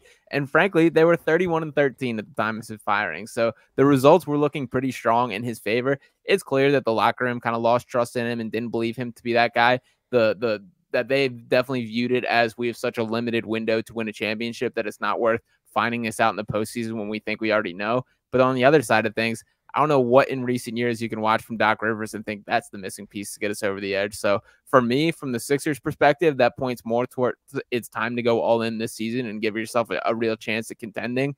But yeah, I can't believe it happened. I do feel bad for Adrian Griffin. Think he was dealt a bad hand, and some of the stuff that he's catching criticism for, like the defensive slippage. Like when you go from Drew Holiday to Dame Lillard as your guard, you're going to get worse defensively. That's just how it's going to go. Drew Holiday, who's one of the best perimeter defenders in the NBA, to Damian Lillard, who is in the exact opposite end of that spectrum. So feel a little bit bad for Griffin. Hope he lands on his feet, and pretty happy that if there does end up being a Doc Rivers versus Nick Nurse playoff series. It was hilarious to me that Doc Rivers also had the audacity to say, I wouldn't wish for anybody to be in this situation. I've never been in this. Brother, you're coaching one of the top 3 players in the NBA right now, alongside a top 20 at worst player in Dame Lillard. Like, 2 of the top 75 ever. Like, if I'm an NBA coach, I'm like foaming at the mouth at that opportunity. Especially coming from Doc Rivers, who not only in recent history coached, obviously, Embiid and Harden and Maxey, but your claim to fame was coaching the first super team in the NBA with the big 3 in Boston alongside Rajon Rondo, who you can argue it was a big 4. But you're used to coaching superstars. I don't know what you wouldn't wish this on for anybody. I thought that quote was pure comedy from Doc Rivers. Yeah, and he's already kind of laying the groundwork to have the excuse that, you know, I came in mid-season, I didn't have a chance to get everything in place. And the same with, like, it also rubs me the wrong way how he was brought in as an advisor and then is taking Griffin's job, like, before the season's even over. Like, the whole way it played out, super frustrating. I don't have a ton of nice things to say about Doc, both from a coaching perspective and my vibe of him from having the interviews and talking to him in the press room and those kind of things. Just not a guy who seems to be, you know, the straightest of laced or the nicest to other people. So don't love it. We'll be happy to see the Bucks get eliminated, win whenever that is and what round that is, and feel pretty good about it from the Sixers perspective. I mean, it's one of those things that I've said a number of times on this show that Doc Rivers is the basketball equivalent to Joe Girardi in baseball. Yeah. Like the vibe that they both give off is very off-putting. It's very like non-inviting to go and talk to them, it feels like. And they live off of the success of one championship that was over a decade ago. Mm-hmm. Yeah, and I remember like the two moments that stand out. There's a couple moments. Number one is like the would you ask Pop that question with Austin Krell when he asked like how much of that loss would you take responsibility for, which you're just not Greg Popovich, Doc Rivers. Like you're just not. Like I get you've seen and played far more basketball than anyone else in this room, but like that doesn't mean that you're immune from being questioned or at least having to respond to that in an appropriate way. Just answer the question and deal with it like a professional. And number two, there was always this, like, he would absolutely push back on questions and like make you feel so little in a way that's like, you're talking to people who are also like paid to talk about sports, man. Like this isn't like your random like guy at a bar on a corner or whatever. Like you're talking to people that this is their career, this is their profession, and talking so down to them. So like, I get it from his perspective. I understand that like he has this impressive legacy, has been around the NBA forever and all these things, but there's definitely an off-putting way in the way that he carries himself in a demeaning way that I didn't appreciate. And he frankly just does not have the result to back that up either. Yeah, it's good that he's gone, and we've clearly seen the benefit of having a coach that actually coaches now with Nick Nurse. Yeah, absolutely. I feel like we have to touch on this, and we have to take a victory lap of our own. We were right about Justin Herbert this summer. Yeah, 100%. And I can't wait till next year when Jim Harbaugh has taken the cake and people are finding ways to blame him, because I've dug my heels pretty far in on the take that Justin Herbert just isn't that dude. Still feel that way and only have more evidence to why I feel that way after this season. And that Chargers team just straight up should be better than they are. So I kind of pulled you onto that show thinking like that was one of the clips I wanted to pull. That was one of the topics I wanted to get into. And we were on the exact same page with that. So hat tip to you as well, my friend. Yes, very happy we were right on that. And I am a little intrigued to see Justin Herbert with an actual head coach and see how he performs, because if he doesn't perform now, I don't think he ever will. It's over. But the Eagles do have a connection now to Justin Herbert, and they're taking his offensive coordinator last year. What are your thoughts on Kellen Moore? I don't know. I've had kind of a sour taste on how this whole coaching, just handling of the Nick Sirianni situation, and like too much of, I get like he's not the only coach for this to be the case, but it feels like he's just gonna be such like a little bit of a puppet to everything, and that he's not as much of the guy calling the shots as I would like for a head coach to be in control of. I get that's kind of how structurally how the Eagles are made up, but I think there's flaws in that as well. And obviously this team has won a Super Bowl in the somewhat recent future, pretty recent future, to be honest. So like they have the results, they have the way that they want to do things, but I just like kind of have a sour taste in my mouth for how everything went down. Don't have a ton on like Kellen Moore on how I feel as a whole. I think it'll be fine. I think he'll be far better than Brian Johnson, and it's still an upgrade over last year. Absolutely. Vic Fangio kind of feels similar on the defensive end, that they're both upgrades, but I think like in reality that there's some roster issues more so on the defensive side of the ball that I think need to be addressed before I start getting my hyped up about this team again. Yeah, I think with Kellen Moore, I'm pretty excited about it from a standpoint of we're actually going to be able to see Devontae Smith and A.J. Brown run routes again and have an actual route tree rather than just running, 9 routes down the sideline. And I think it was pretty telling today. I don't know if you saw the clip, but A.J. and Devontae were both on Kay Adams' show. Mm-hmm. You could clearly tell they could not stand Brian Johnson. Yeah, I also thought it was crazy, the A.J. Brown, the trade discussion question too, that I didn't love even just bringing that up to him, to be perfectly honest, but wasn't the most glowing review of I want to be in Philadelphia from A.J. Brown either. I think he did that on purpose, honestly. Yeah. Because even if he said, oh, I don't take any credence to it or whatever, people were still going to find their way around of, making it about, oh, AJ's just saying that to say it. I put the blame on the official radio partner of the Philadelphia Eagles for even floating that hypothetical out there. Right. And I love Jack Fritz. He's my guy. Buddy, you got to be better than that. Like, you can't be floating stuff out there without actual, knowledge behind it. A.J. Brown logistically can't get traded this offseason, even if the Eagles wanted to, which I don't think they do. He has a $42 million dead cap hit if you trade him. That's not happening. That is anti-Howie Roseman to a T. And why would A.J. Brown want to leave playing with his best friend?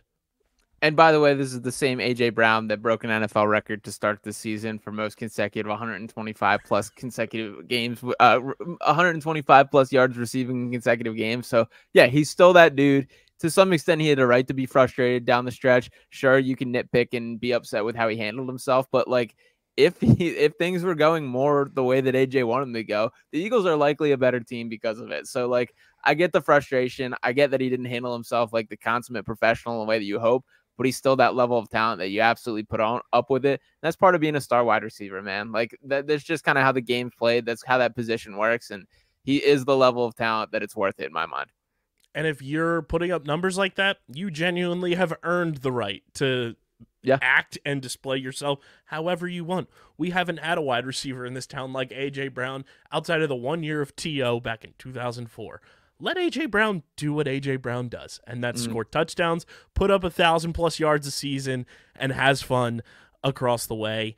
And I need just A.J. Brown to be here for the rest of his career because that's what he deserves. That's what Eagles fans deserve, and that's what Jalen Hurts deserves, is to have a superstar wide receiver to throw the ball to, and hopefully he can do that for the next decade. And we're thriving, and we're winning Super Bowls, and that's, at the end of the day, what matters. Yeah, absolutely. And as much as the vibes took a direct 180, like midway through that season, along with the results of things, like let's not forget early on when the vibes were high, where A.J. Brown, Devontae Smith, and Jalen Hurts were having fun on the sideline. Things were clicking. Everyone was getting along. That still happened this season. So like, it's not that much of a far cry for everything to get back together, and winning is the best cure to everything. So if they start the season hot next year, they replace a couple guys this offseason, get things going, the offense looks cleaner, all of a sudden this is all long gone in the past and everyone's happy again. So as much as like that season went as bad as it could possibly go down the stretch there's still some decent bones in this team, and they're not as far off as I think people, and sometimes myself included, make it seem. And everybody, at the end of the day, we could be the Chargers. So take credence in that. We could be the Chargers. Sean, you're the best. We'll have to do this again for sure. Let everybody know where they can follow you on the socials. Check out everything you're doing with PickSwap, with Philly Sports Network, and, of course, everything you're doing on radio.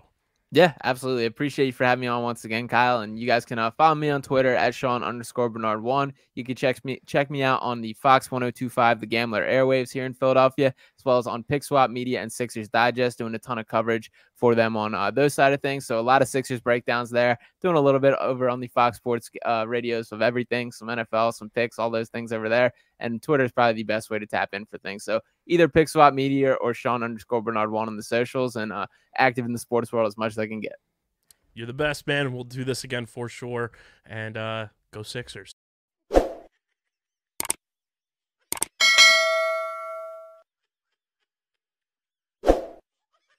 Shout out Sean Barnard for hopping on the show. Make sure you guys are following him. He does great stuff at PickSwap Media. Good friend of the program.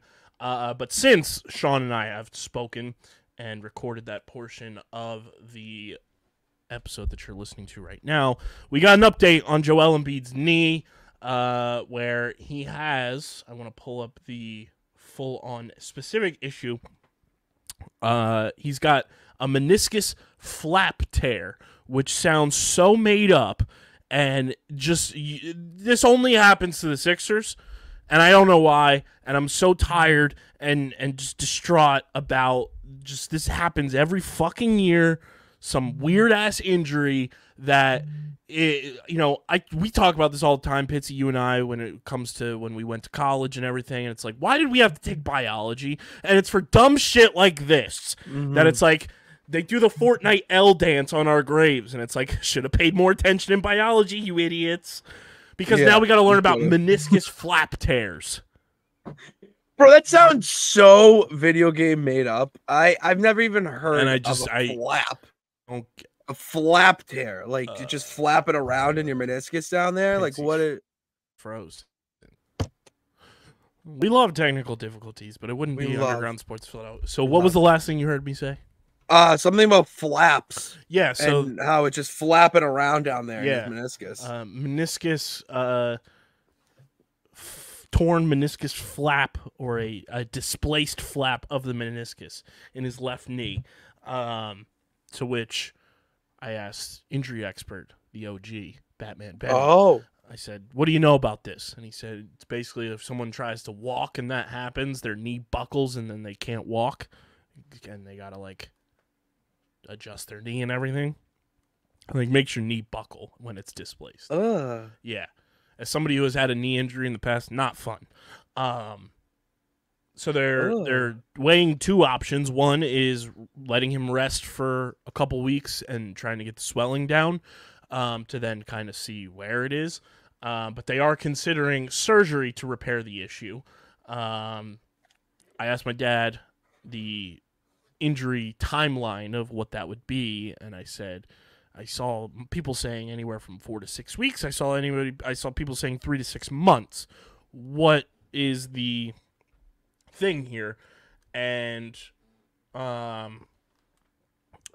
said that for a normal person who's not putting pressure and weight on their knee like that all the time like Embiid is, because he's mobile and active and as big as he is, it's going to be a longer recovery time. But he said for a normal person, it's like a 4-week thing if you get surgery. Okay.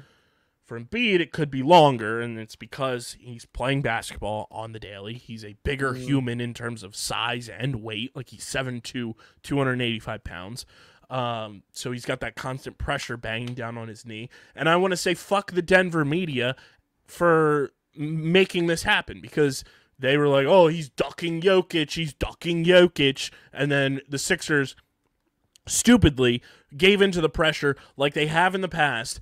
And we're like, all right, Joel, nationally televised game against the Warriors, go and play.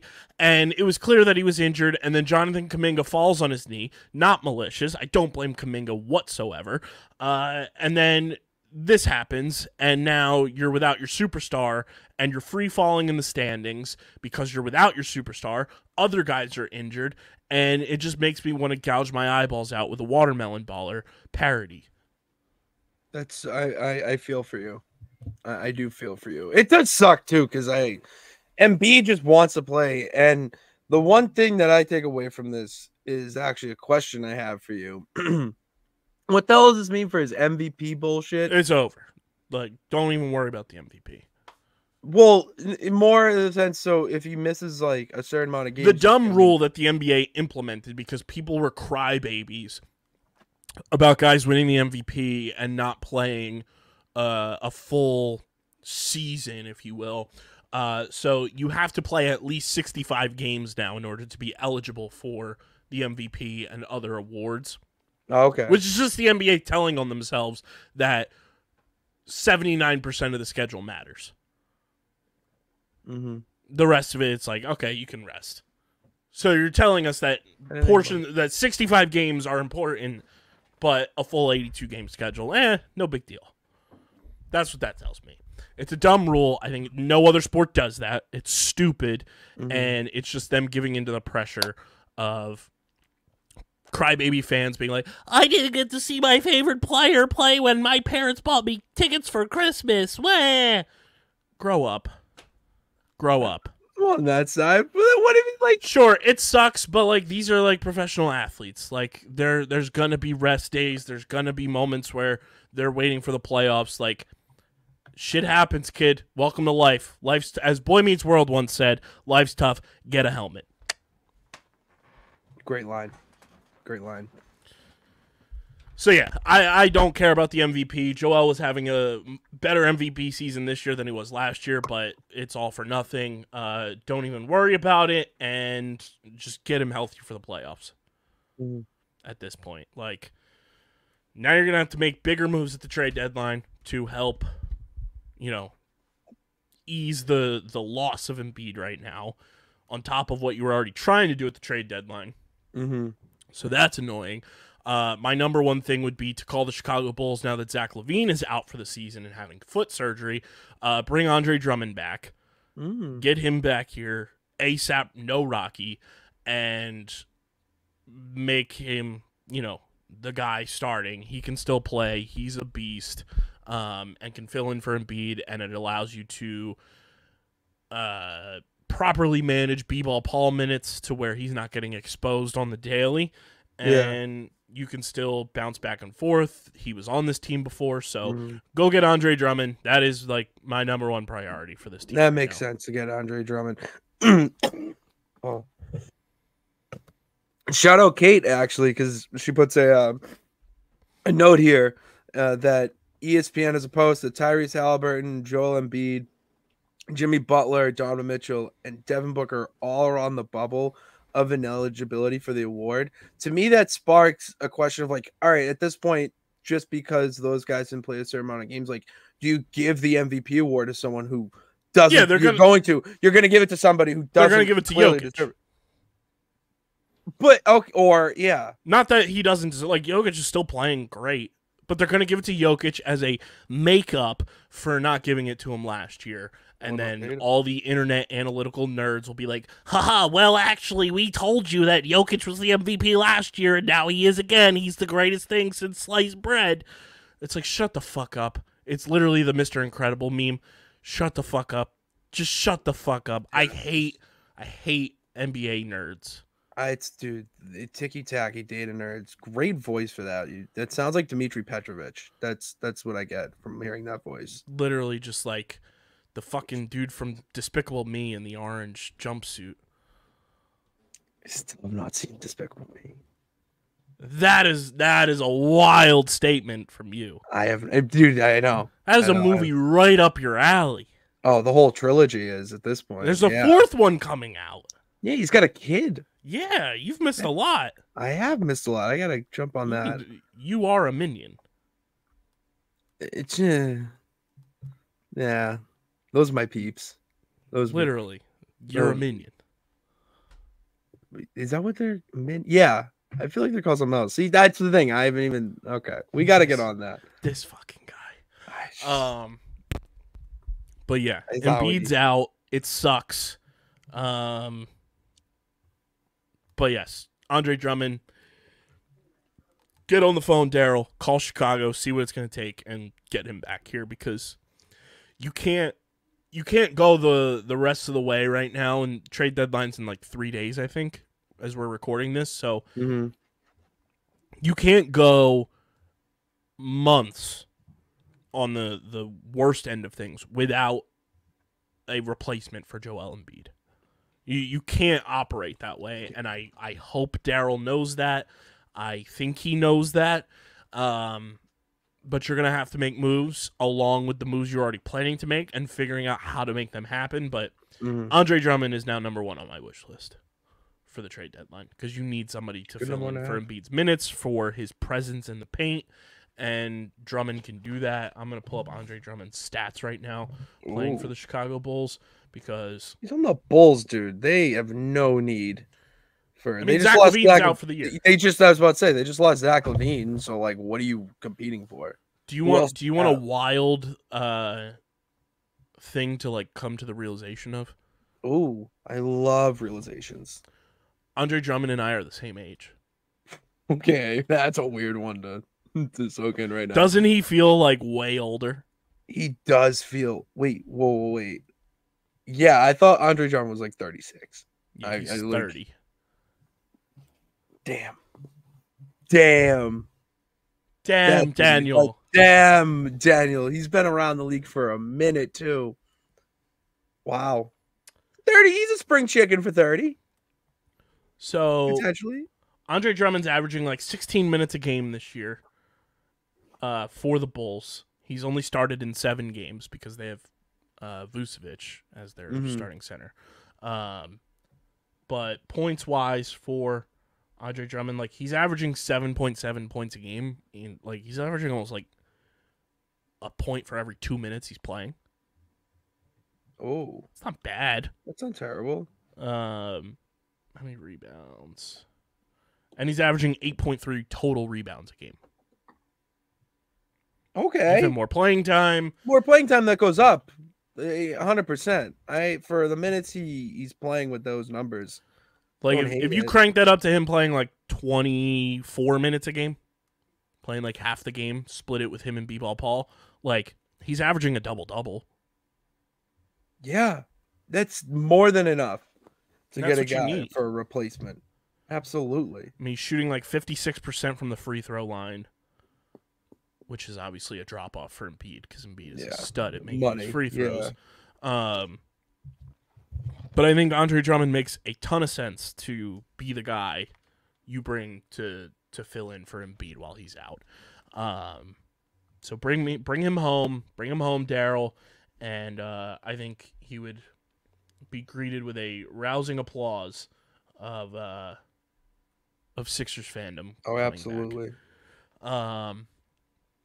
Let's shift to baseball, Pitsy. It is brought to you by our pals over at Kenwood Beer, the official beer partner of Underground Sports Philadelphia. It's a refreshing light beer, just 4.1% ABV, only 120 calories, just 8 grams of carbs. Go get Kenny's for the big game. Gear up, get your Kenny's loaded for your big game parties, and you can also see who's got it on tap. Say you're going out for the game, you can see who's got it on tap in the Philadelphia, Pittsburgh, Maryland, and New Jersey areas by using the Kenny Finder at kenwoodbeer.com. Check out their storefront as well for awesome apparel. The pint glasses are still available on their website, which are absolutely awesome. I want to order 2 more of those so I have a full set. Kenwoodbeer.com. Pitsy, your big day's coming up too. You got to get the Kelly Green Kenwood sweatshirt. I do. My big day is only a month and a half or something away. I'm very excited. You got to be in the streets telling the people about how amazing Kenny's are. I mean, yeah, I really have to go be a salesman there because they are really good, and I need more of it in my life. I just wish I was in the South Jersey, Philly area to get me some. And well, you'll have them at WrestleMania. Oh, Kenny's on deck for Mania weekend. What? What? There we go. Doing a Stone Cold Steve Austin with Kenny's. What? Oh, that needs to happen. That is, mwah. That's a good idea. And I mean, Kenwood Beer, official pals over for our live tailgate podcast as well. They'll be part of that once again this year, March 30th, 2024, in the lots as the Phils take on the Braves. So gear up for that. You got to be 21 or older to do so. And, of course, please drink responsibly. Pitsy, there's rumors afoot. There's rumors afoot with the Fightins. Allegedly, according to Bob Nightingale, and shout out to at Phillies Tailgate on the tweet machine, they have done a phenomenal job like curating the Phillies rumors and news into one centralized point from all the reporters out there. Mm-hmm. But according to Bob Nightingale, so take it with a grain of salt there, because we all know Bob has his mess ups. Allegedly, Phillies could be a dark horse in the mix for 2 of the big free agents remaining on the board, which is a plethora of free agents remaining on the board still. But Pitsy, you know the names who the Phils are allegedly in the mix for, according to Bob Nightingale. That is 1, Jordan Montgomery, and you know how badly I want Jomo on this squad. You've been saying that for a couple weeks now. And one of my favorite players ever. I don't see where he fits, but if they can get him, let's fucking ride. That is Cody Bellinger. Really? Allegedly. Really? That's an interesting little tidbit. So Jordan Montgomery and Cody Bellinger are allegedly in the mix for the Phillies, as they are a dark horse for both of them. I'd say one or the other. I wouldn't say they'd be signing both, but to potentially land one of those 2 big dogs are the Philadelphia Phillies, which would be immaculate for this team. Mm-hmm. I still think they need to go and get some sort of bullpen help. Phil Maton signed with the Rays, and I don't think there's ever been a more obvious sub-2 ERA season loading than for Phil Maton going to the Tampa Bay Rays. Yeah. But I want to see when this happened, because I've seen so many people online losing their goddamn minds about the bullpen for the Phillies. And I get it. You know, you lose Kimbrel, who gave you 69 innings, nice, this past season, but he imploded in the playoffs, and the Phillies are better off that he's not here. But I want to see when this happened. So it happened about a month ago, a year ago, if that makes sense. If you're picking up what I'm putting out. January 7th, 2023, the Phillies traded for Gregory Soto, who was a fine piece to this bullpen. there's room for a similar type of trade to happen at some point this offseason. This offseason is giving 2019, when Bryce Harper and Manny Machado were free agents and everybody just waiting and waiting and waiting for them to sign. It's giving Jake Arrieta offseason, waiting. Jake Arrieta didn't sign until March of that season. Really? Yeah, like March 14th. Well, that's late. So Really late. There's still time. It's not ideal. Like, we're recording this and we're 10 days away from the first spring training workout for the Phils. It's not ideal that it's waiting this long for free agents to sign. But if the market keeps falling, you're going to be able to get these guys for a lot cheaper than what they expected and kind of do an all-in type of push. And you're signing these guys to maybe 1-2 year deals. I think it could play in the Phillies' favor in a lot of ways. We're getting guys on low annual type of deals for big money, probably. I'd say Cody Bellinger's going to command, like, if you give him a 1 year deal, it's probably going to be like, or it would probably be like a 1-1, where, like, if he plays well, toodles, I'm leaving and going back to free agency. But you do a 1-1, kind of like what Rhys Hoskins just did with the Brewers for more money, probably like 50-60 million. Oh, 1,000%, yeah. And then, if we can get Jordan Montgomery on this team, that helps a ton with, like, alleviating the pressure of the bullpen, because then your rotation is probably Wheeler, Jordan Montgomery, Aaron Nola, Ranger Suarez, Taijuan Walker, Christopher Sanchez now in the bullpen. You don't have to worry about rushing Andrew Painter back. And I think that helps the bullpen in a lot of ways. So go get Jordan Montgomery, bring him onto this baseball team, and let's go win a fucking World Series. Because you bring Jordan Montgomery here, that guy knows how to win. I'm for it. I'm for it. Did he ever play for the Red Sox? Jordan Montgomery? I don't think so. That does not sound like a name that I remember. And if he did, it was probably during that 2020 Fugazi season, where I couldn't even name you the manager. I don't even remember the manager. He was Yankees. Oh, all right. So at least though, yeah. He was Yankees, Cardinals, and then Rangers last year. Oh, okay. All right. Yeah. Not bad. I couldn't remember if he was like one of those weird, like, kind of like Nate Eovaldi type of guys. Oh, they yeah. were on the same team last year, so that's where you get it in from. my brain. So yeah, bring me Jordan Montgomery. This dude shoves. Like, you need shovers in the playoffs. Man. I mean, it would be wild for the offseason to kind of, like, transpire that way, to where, like, you're able to sign Jordan Montgomery or Cody Bellinger to a cheaper deal like that, and you go all in this season with a loaded roster. It would be It'd bring more excitement back to baseball. I feel like right now baseball is just flying under the radar and excitement level. You forget that spring. Yeah, I mean, it was a dud of a World Series. Really dud. I couldn't even tell you if I watched the game or not. I don't think I did. I didn't. I refused to. I don't blame you, yeah. But I mean, like, think of the teams in baseball right now that are, like, exciting and no order. I'd say the Phillies. Mm-hmm. People will say the Braves, but they're frauds. The Dodgers. Dodgers, obviously, because Ohtani. People are going to get excited about the Rangers again this year just because they won the World Series. So let's follow along with the World Series champs. I mean, as annoying as they are, the Astros are exciting. Yeah, they're really good too. So the Orioles. Shout out to the Orioles. They finally got new owners. Did you see that this week? Orioles sold the team. Yeah, good for them. At least one AL East team knows what to do with their ownership.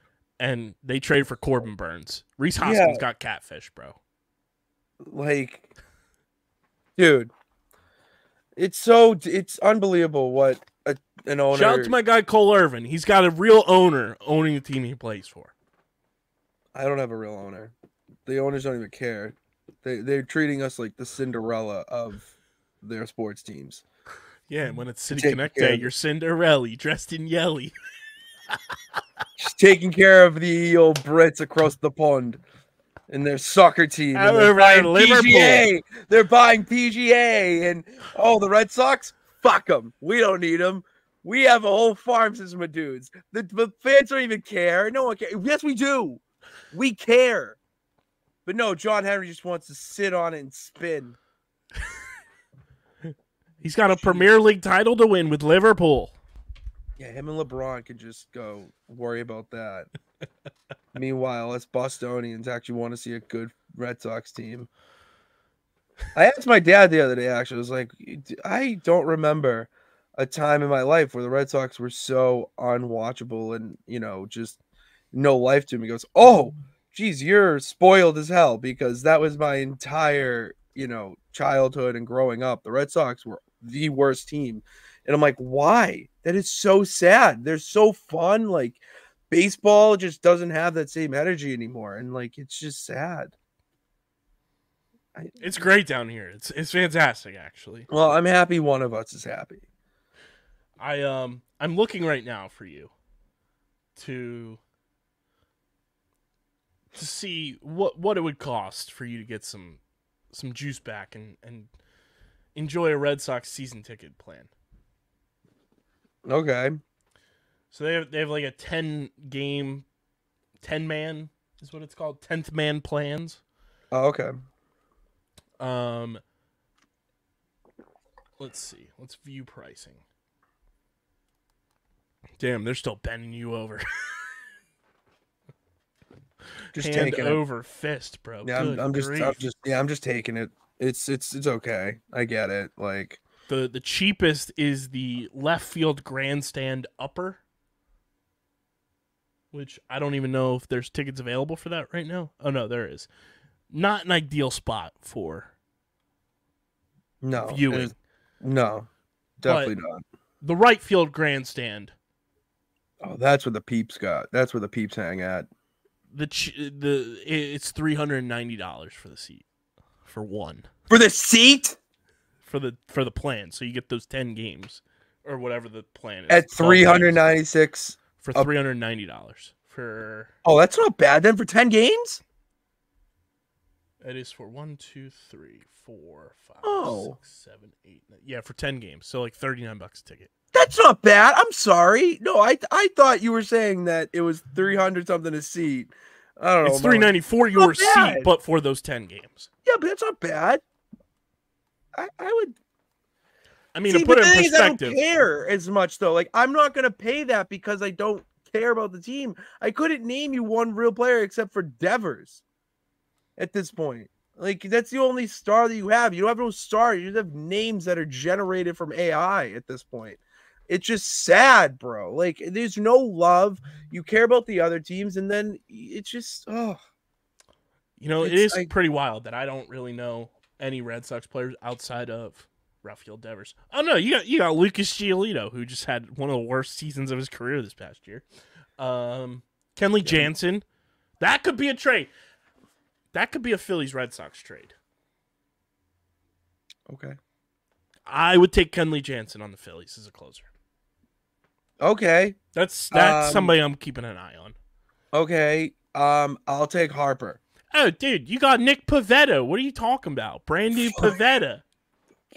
Nicky P. Oh, my God. I forgot about him. Every time I see him pitch when I walk upstairs and see my dad watching it, I chuckle because I just think of us ripping on Nick Pivetta. Nicky P. You got the Sorcerer Supreme, Connor Wong, on your team, too. Oh, okay. I'm with it now. That when I went to Fenway in 2022 with DJ, and like the way that your guy's scoreboard is, it just showed the last name. It was just Wong. That's a yeah. I was like, oh, Sorcerer Supreme's here. It's a Sorcerer Supreme over there. That's awesome. Bobby Dalbeck. Everyone knows Bobby. Yeah, he's cool. Good bat, but like... you got Vaughn Grissom from the Chris Sale trade. I think he's yeah. I think he's gonna be good. Mm-hmm. You got Trevor Story. Story time, bro. Yeah, and he can't stay healthy. No, he can't stay healthy, and we kept him for fucking Xander. We picked him over Xander Bogaerts. So Oh, and you got Wait. Yoshi. You got Yoshi. Yoshi. Oh, he's cool. I do like. I think I do like him. I think he's a future. And you signed Tyler O'Neill. He's good. That sounds like Tyler O'Neill, attorney at law. Jaron Duran. Duran. And you got this dude. You got an all-name team candidate for baseball this year. Apologies if I mispronounce this. Sedan Rafaela. Ceddanne is the first name, and then Rafaela. Rafaela. Ooh. Now, is he a bat or a pitcher? He's an outfielder. Oh, that dude's a speedster. Yeah, he's 5'9", 165, and he was born in the year 2000. Oh my god. He might be the youngest player on your squad. Future. Yeah. Future is now. He's younger than Tristan Cassis, who was also born in 2000. Oh my god, dude. These 2000. Oh, no. It's bad. Oh my goodness. You have a pitcher, bro? Luis Perales was born April 14th, 2003. That's a child. That is a child. That's what I'm saying. They don't care. Just we'll just build them up ourselves. 2003, bro. Dude, I was in first grade. I was in third grade when he was born. I was getting ready. I was enjoying springtime of third grade. Yeah, I was. Oh my god, can't even enter a bar yet. Yeah, damn You right. can't go out with Pitsy, bro. Dude, you can't hang with the champ, drink 12 hours, sing karaoke, and enjoy espresso martinis in North End, Little Italy. You can't do that. We're going to talk about our collective bar experiences here. But first, let's talk about our pals over at FOCO. What? Did you say FOCO, Kyle? FOCO. What? I think it's time to get nonsensical with your captain here. Your captain speaking. Pitsy just upgraded his Forever Collectibles, and that's what FOCO is. They've got the best apparel. You see the captain's hat on his head right now looking like an absolute stooge.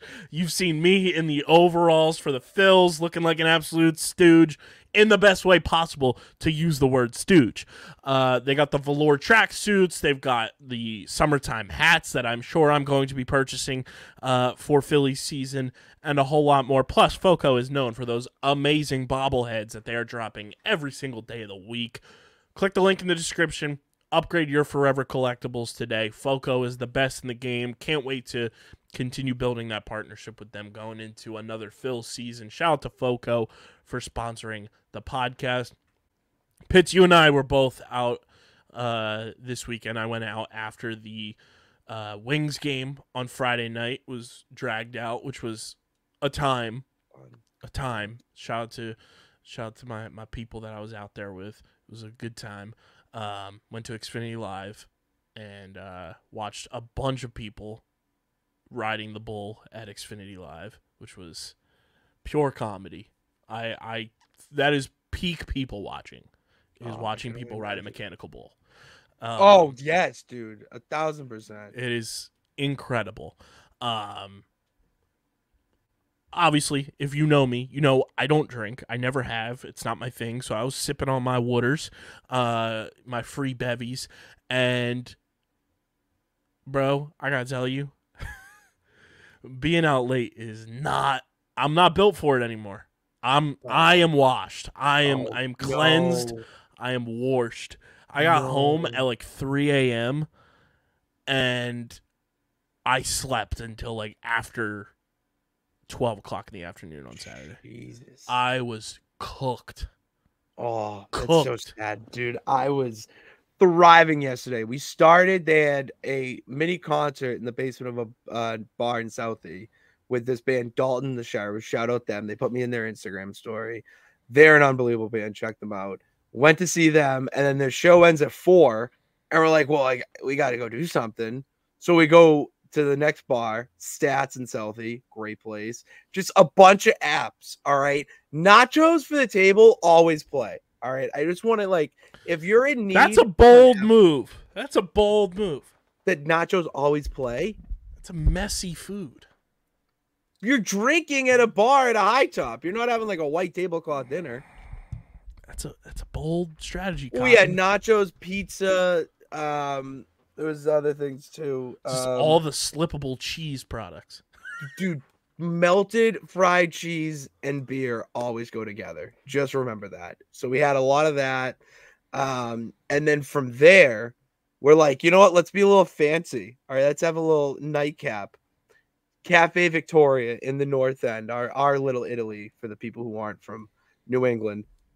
Unbelievable espresso martinis, contrary to popular belief. What you wave say. the red flag. I don't care, dude. I'm not an espresso martini guy. Like it's not my favorite drink, but when in Rome or when in Little Italy. See what I did there?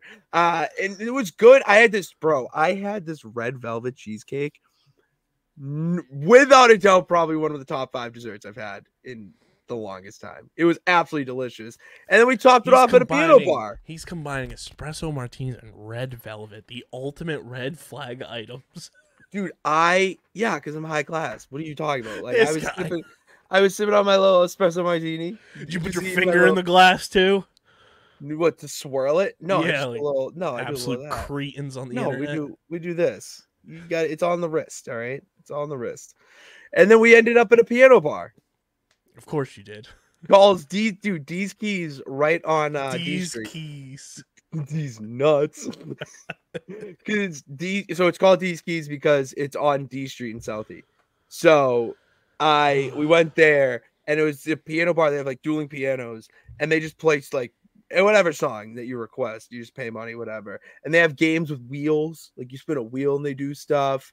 Bro, so much fun. Like that, exactly. Like one of those. It's freaking awesome. And we had that. And then, I probably was drinking for 12 hours, got back to my buddy's house, and I woke up. I don't know how you're alive right now. Oh, because I'm the champ. That's why. What do you like? Come on. And then I woke up to a picture in our group chat. And this is the only thing I will say, like, I don't remember this really, is I'm going to the couch to pass out. He's going to his bed at his place. And my friend Riley took a picture of us. And it's just us hugging in the middle of the kitchen. Just like having a bro moment. And if that's the way I'm ending my night, that's pretty goddamn good. You are can't unreal. complain. You are dude. unreal. I could have went. I could have went going more. I just like it was this newfound life, dude. Who said your life gets more boring as you get older? Not this guy. I don't know. Not this guy with a fucking captain's hat in his head. No, you don't. Don't mess with me. Oh my god. Speaking of older, we're old, and we were talking about this before the show. What a time house phones were. Bro, house phones are like that was something that you had in like having as a kid. That was the closest thing I had to a cell phone. But you knew 100%. Everyone's house phone. You knew everyone's number too. That was the other thing. You had to remember numbers. You don't have to remember numbers anymore. It's all just saved. That's what I tell people all the time. They're like, "Oh, I don't even know my wife's phone number." It's like, yeah, because you call her name. You don't call her number. We call names. Great way now. to put it. It's such a good way to put it. Is you call names. Dude, house phones were a vibe. Like, I remember back when the original Pokemon remakes, Fire Red and Leaf Green, came out. Me and my buddies were like trying to like figure out all these different things for it, and we would be on our house phones, just like, "Yo, how do you do that?" Like hours while playing Pokemon on our Game Boys. Yeah, I remember. Like this. that's just guys being dudes. That was the OG Xbox Live Party. And then like imagine having a crush on someone and having to call. And that was the most terrifying thing ever. Because you knew they weren't picking up. That's the thing. You knew they weren't picking up first. You were mentally preparing yourself for their parent, whether it was mom or dad, and you were equally terrified, but for different reasons. Completely different reasons. Of who was going to pick up that phone. Dude, I remember calling. Yeah. Well, I also, here's the thing. I didn't have that much experience with that. Mine was more AIM. I had those online. too. I was waiting for them to be online and just like message like, "Hey, what's going on?" Is she gonna message back? I don't know. the house phone, I was known for calling my neighbors up the street and always getting their dad and be like, hey, can they come out to play? And he's like, oh, let me check, like that.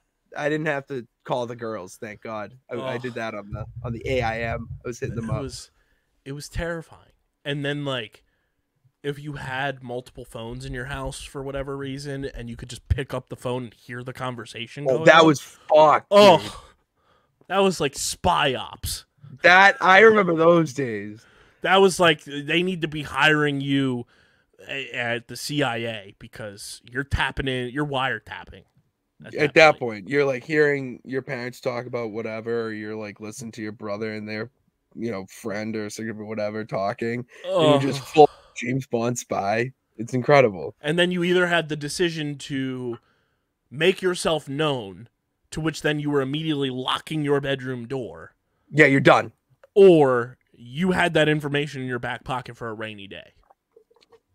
You had it. You had to be very strategic. You had something dangling in the air. It was like a piñata, ready when at any moment to just whack that bad boy open. Oh, and let it rain the delicious candy that you had inside of that information you were just made privy to. Dude, just the glory days of house phones. And of course, Kate is making us feel even older here in the chat as she's producing the show fantastically for us. Saying that my age group is the weirdest thing. We know of house phones, but weren't old enough to call your friends as they were phased out for cell phones. The Red Sox pitcher wouldn't know what a house phone was. What? He wouldn't. That's where we're at in our life, is that we have a team full of young guns who have no idea. That's the new barometer. We now have 2 of the 3. So you know how things come in threes. You now know somebody is way too young when they never used a house phone, and their first cognizant childhood memory is not 9/11. Yes. Like, if you don't remember 9/11 occurring, like, how can they never forget if they never remembered? Yeah, see, that's the issue. That's the issue we run into. That always makes me feel gross, is when people were not around for that to happen, and it's like, that is my first vivid childhood memory. You wonder why I'm so fucked up at age 30. Yeah, dude, we were we grew up in a fucked up time. Dude, you had that. You had close to home with the Boston Marathon. Oh my God, dude. Yeah. That was crazy, man. Like my mom was like there when it went off. Not like there. Kate's checking all the boxes. She doesn't remember 9/11. God, Kate. Jesus. I'm feeling old as hell. Old as hell. I'm feeling stupid. This is unreal. Unreal. Oh my God. Okay. What else do you not remember? I also do you even know what AIM is? Like, do we even know? Like, it's a perfect typo that Kate put in the chat here. Not a clue. This is not a fucking clue what AIM is. God damn it. AIM stands for AOL Instant Messenger. It's the reason my Twitter handle is what my Twitter handle is. That was my AIM screen name. Well, yeah, you probably like, what the hell is American Online? Yeah. You got mail. Now you're just gonna fucking vibrate. People know You Got Mail is like a fucking EDM drop now. That should be a crime. It's probably like, You Got Mail. Well, MySpace, yeah. Yeah. I never used MySpace. I wasn't allowed to have a MySpace. I was in that era. Okay. I wasn't allowed to have that or Facebook, and then once my friend got a Facebook, I was like, okay. Yeah, Facebook was the first like entrance into social media. You know what I miss about Facebook? What? Because I've been getting you you can see like all the memories and stuff on your page and shit. Dude, I'm so old. 14 years ago was when I had my Facebook made. Do you remember Farmville and Fishville? You're damn right I remember Farmville. Don't you dare. I love Farmville. I was a fiend on both of those games. Fishville was the shit. It was Fishville short-lived, but Fishville, that was like when we had pasta parties for my swim team, we were all fiends on our Fishville. We were making sure we had the most glorious fish tanks alive. Kate's probably like, what the fuck are these two talking about? Do you know what Webkins is? Do you remember 100%. Webkins? Yes. I had 11. The cash cow? The cash cow, bro. The cash cow. Dude, right. the freaking Fishville. I need somebody to be an app developer and bring Fishville back because it would crush on the iPhone. It would absolutely crush. I need Fishville back. So yeah, shout out to the glory days. Shout out to the glory days, man. Shout out to the glory days. Make sure you guys are actually one last thing. I'll let you have the floor. Please explain to the people, Pitsy. It's brought to you by Tomahawk Shades, best small batch eyewear in the game. From sunglasses to blue light glasses to prescription lenses and ski goggles, they've got you covered for the best quality at a fraction of the price. Go to tomahawkshades.com or download the Tomahawk Shades app and use code USP when you check out to get 25% off your order at tomahawkshades.com. That's tomahawkshades.com or the Tomahawk Shades app to get 25% off when you use code USP. Pitsy, please explain to the people in the dumbest of terms what the hell is happening here in April, why is The Rock back, and what the hell's going on at Lincoln Financial Field for WrestleMania 40. So before I hop into the yard stream to talk about that on the SmackDown breakdown, so WrestleMania is happening in April, okay? Everyone is pissed at The Rock because there's Cody Rhodes, the wrestler. He came back to WWE to quote unquote finish his story and win the championship that his dad won but didn't win and had it ripped out in front of him. And the way he has to do that is beat this guy Roman Reigns. Roman Reigns' cousin is The Rock. Roman Reigns is like the I hate to say his name, but Hulk Hogan. Now he's just the dominant face, like figure. So they're real life cousins. Real life cousins. Okay. The Anawani family is a very historic wrestling family, and he's coming back to be part of that bloodline story because that was inevitable, and people aren't mad about that.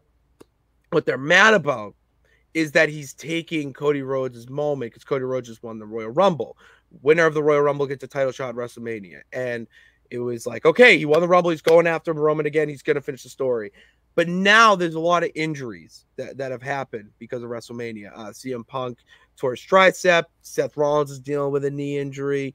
So there's, shifting of things. And, there wouldn't be the big names that they thought of WrestleMania. So it's being reported now that The Rock is doing it to save WrestleMania, when in reality, it's kind of hurting it.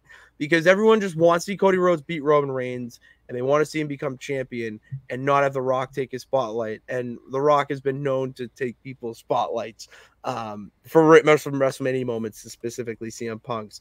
So it's a really weird thing. Like, I can't wait to just hop on and talk about it ad nauseum there over at Sarah Marshall, PNS Wrestling. Go check that out. But yeah, and as a Rock lover and literally my hero, I'm very conflicted because I just want to see Cody Rhodes win the title. I also want to see The Rock win at WrestleMania or just be at WrestleMania. But it's like, why does he have to do it? Why now? Why does he have to be for the title? All this stuff, and it's blowing up. I mean, the clip that they had from SmackDown the other night is the most disliked video in WWE's YouTube history. Like over 500,000 dislikes. It's a bad look on the company for not going this direction, and it feels like they're gonna have to kind of cave to the fans and give them what they want there. So, well, it just feels like this is happening because The Rock sold his IP to The Rock to the WWE. He's now a board member, and it's all exactly from that. But what do I know? But yeah, go tune into the wrestling show, mostly on YouTube, right? It's on YouTube. Sarah Marshall, PNS Wrestling. So yeah, go check that out. Make sure you guys are following us on the socials at Underground PHI, Twitter, Instagram, TikTok, Threads. Follow Pitsy on Twitter at Pat_Pitts and on Instagram and Threads at Pitsy35. Follow me at KBIZZL311 and KBIZZLE11. We'll also drop Kate's socials in the description so you can follow her and welcome her to this UFO that is Underground. Subscribe to the podcast feed on Apple, Spotify, wherever you get your podcasts. Leave a 5-star rating and review. It really does go a long way for helping the show continue to grow. Helps us hit new milestones. And let's keep pumping the numbies on audio. And, of course, subscribe to the Underground Sports Philadelphia YouTube channel, youtube.com/@Underground Sports Philadelphia. It's where you get full video episodes of this show twice a week, full video episodes of every show on our network, live streams, clips, original video content. It's all on the YouTube channel. We're at 737 subscribers. Let's get to 800. Let's make that happen. YouTube.com/@Underground Sports Philadelphia. Get your merch at phiapparel.co, code underground for 10% off your order. And of course, this show is presented by the City of Vineland. And whether you're a company looking to expand, relocate, or you're a new business startup, selecting the right location is critical to your success. Vineland, New Jersey offers both an affordable business location and an excellent quality of life. The city's economic development department is a one-stop source for moving your project through the development and approval process. And their goal is to make this process as smooth as possible and to provide the fastest turnaround times in the region. If you're considering potential locations for your operation, contact the Vineland Economic Development Team at 856-794-4100. That's 856-794-4100. Vineland, New Jersey, where it's always growing season. A big thank you to Security 21 Security Systems and Paul J. Gillespie Incorporated for their continued support of this podcast. This has been episode number 609, a Super Bowl 52 anniversary episode of Underground Sports Philadelphia. We will be back on Wednesday celebrating 6 years of this company. But until then, we're getting the heck up out of here. We are signing off. Peace.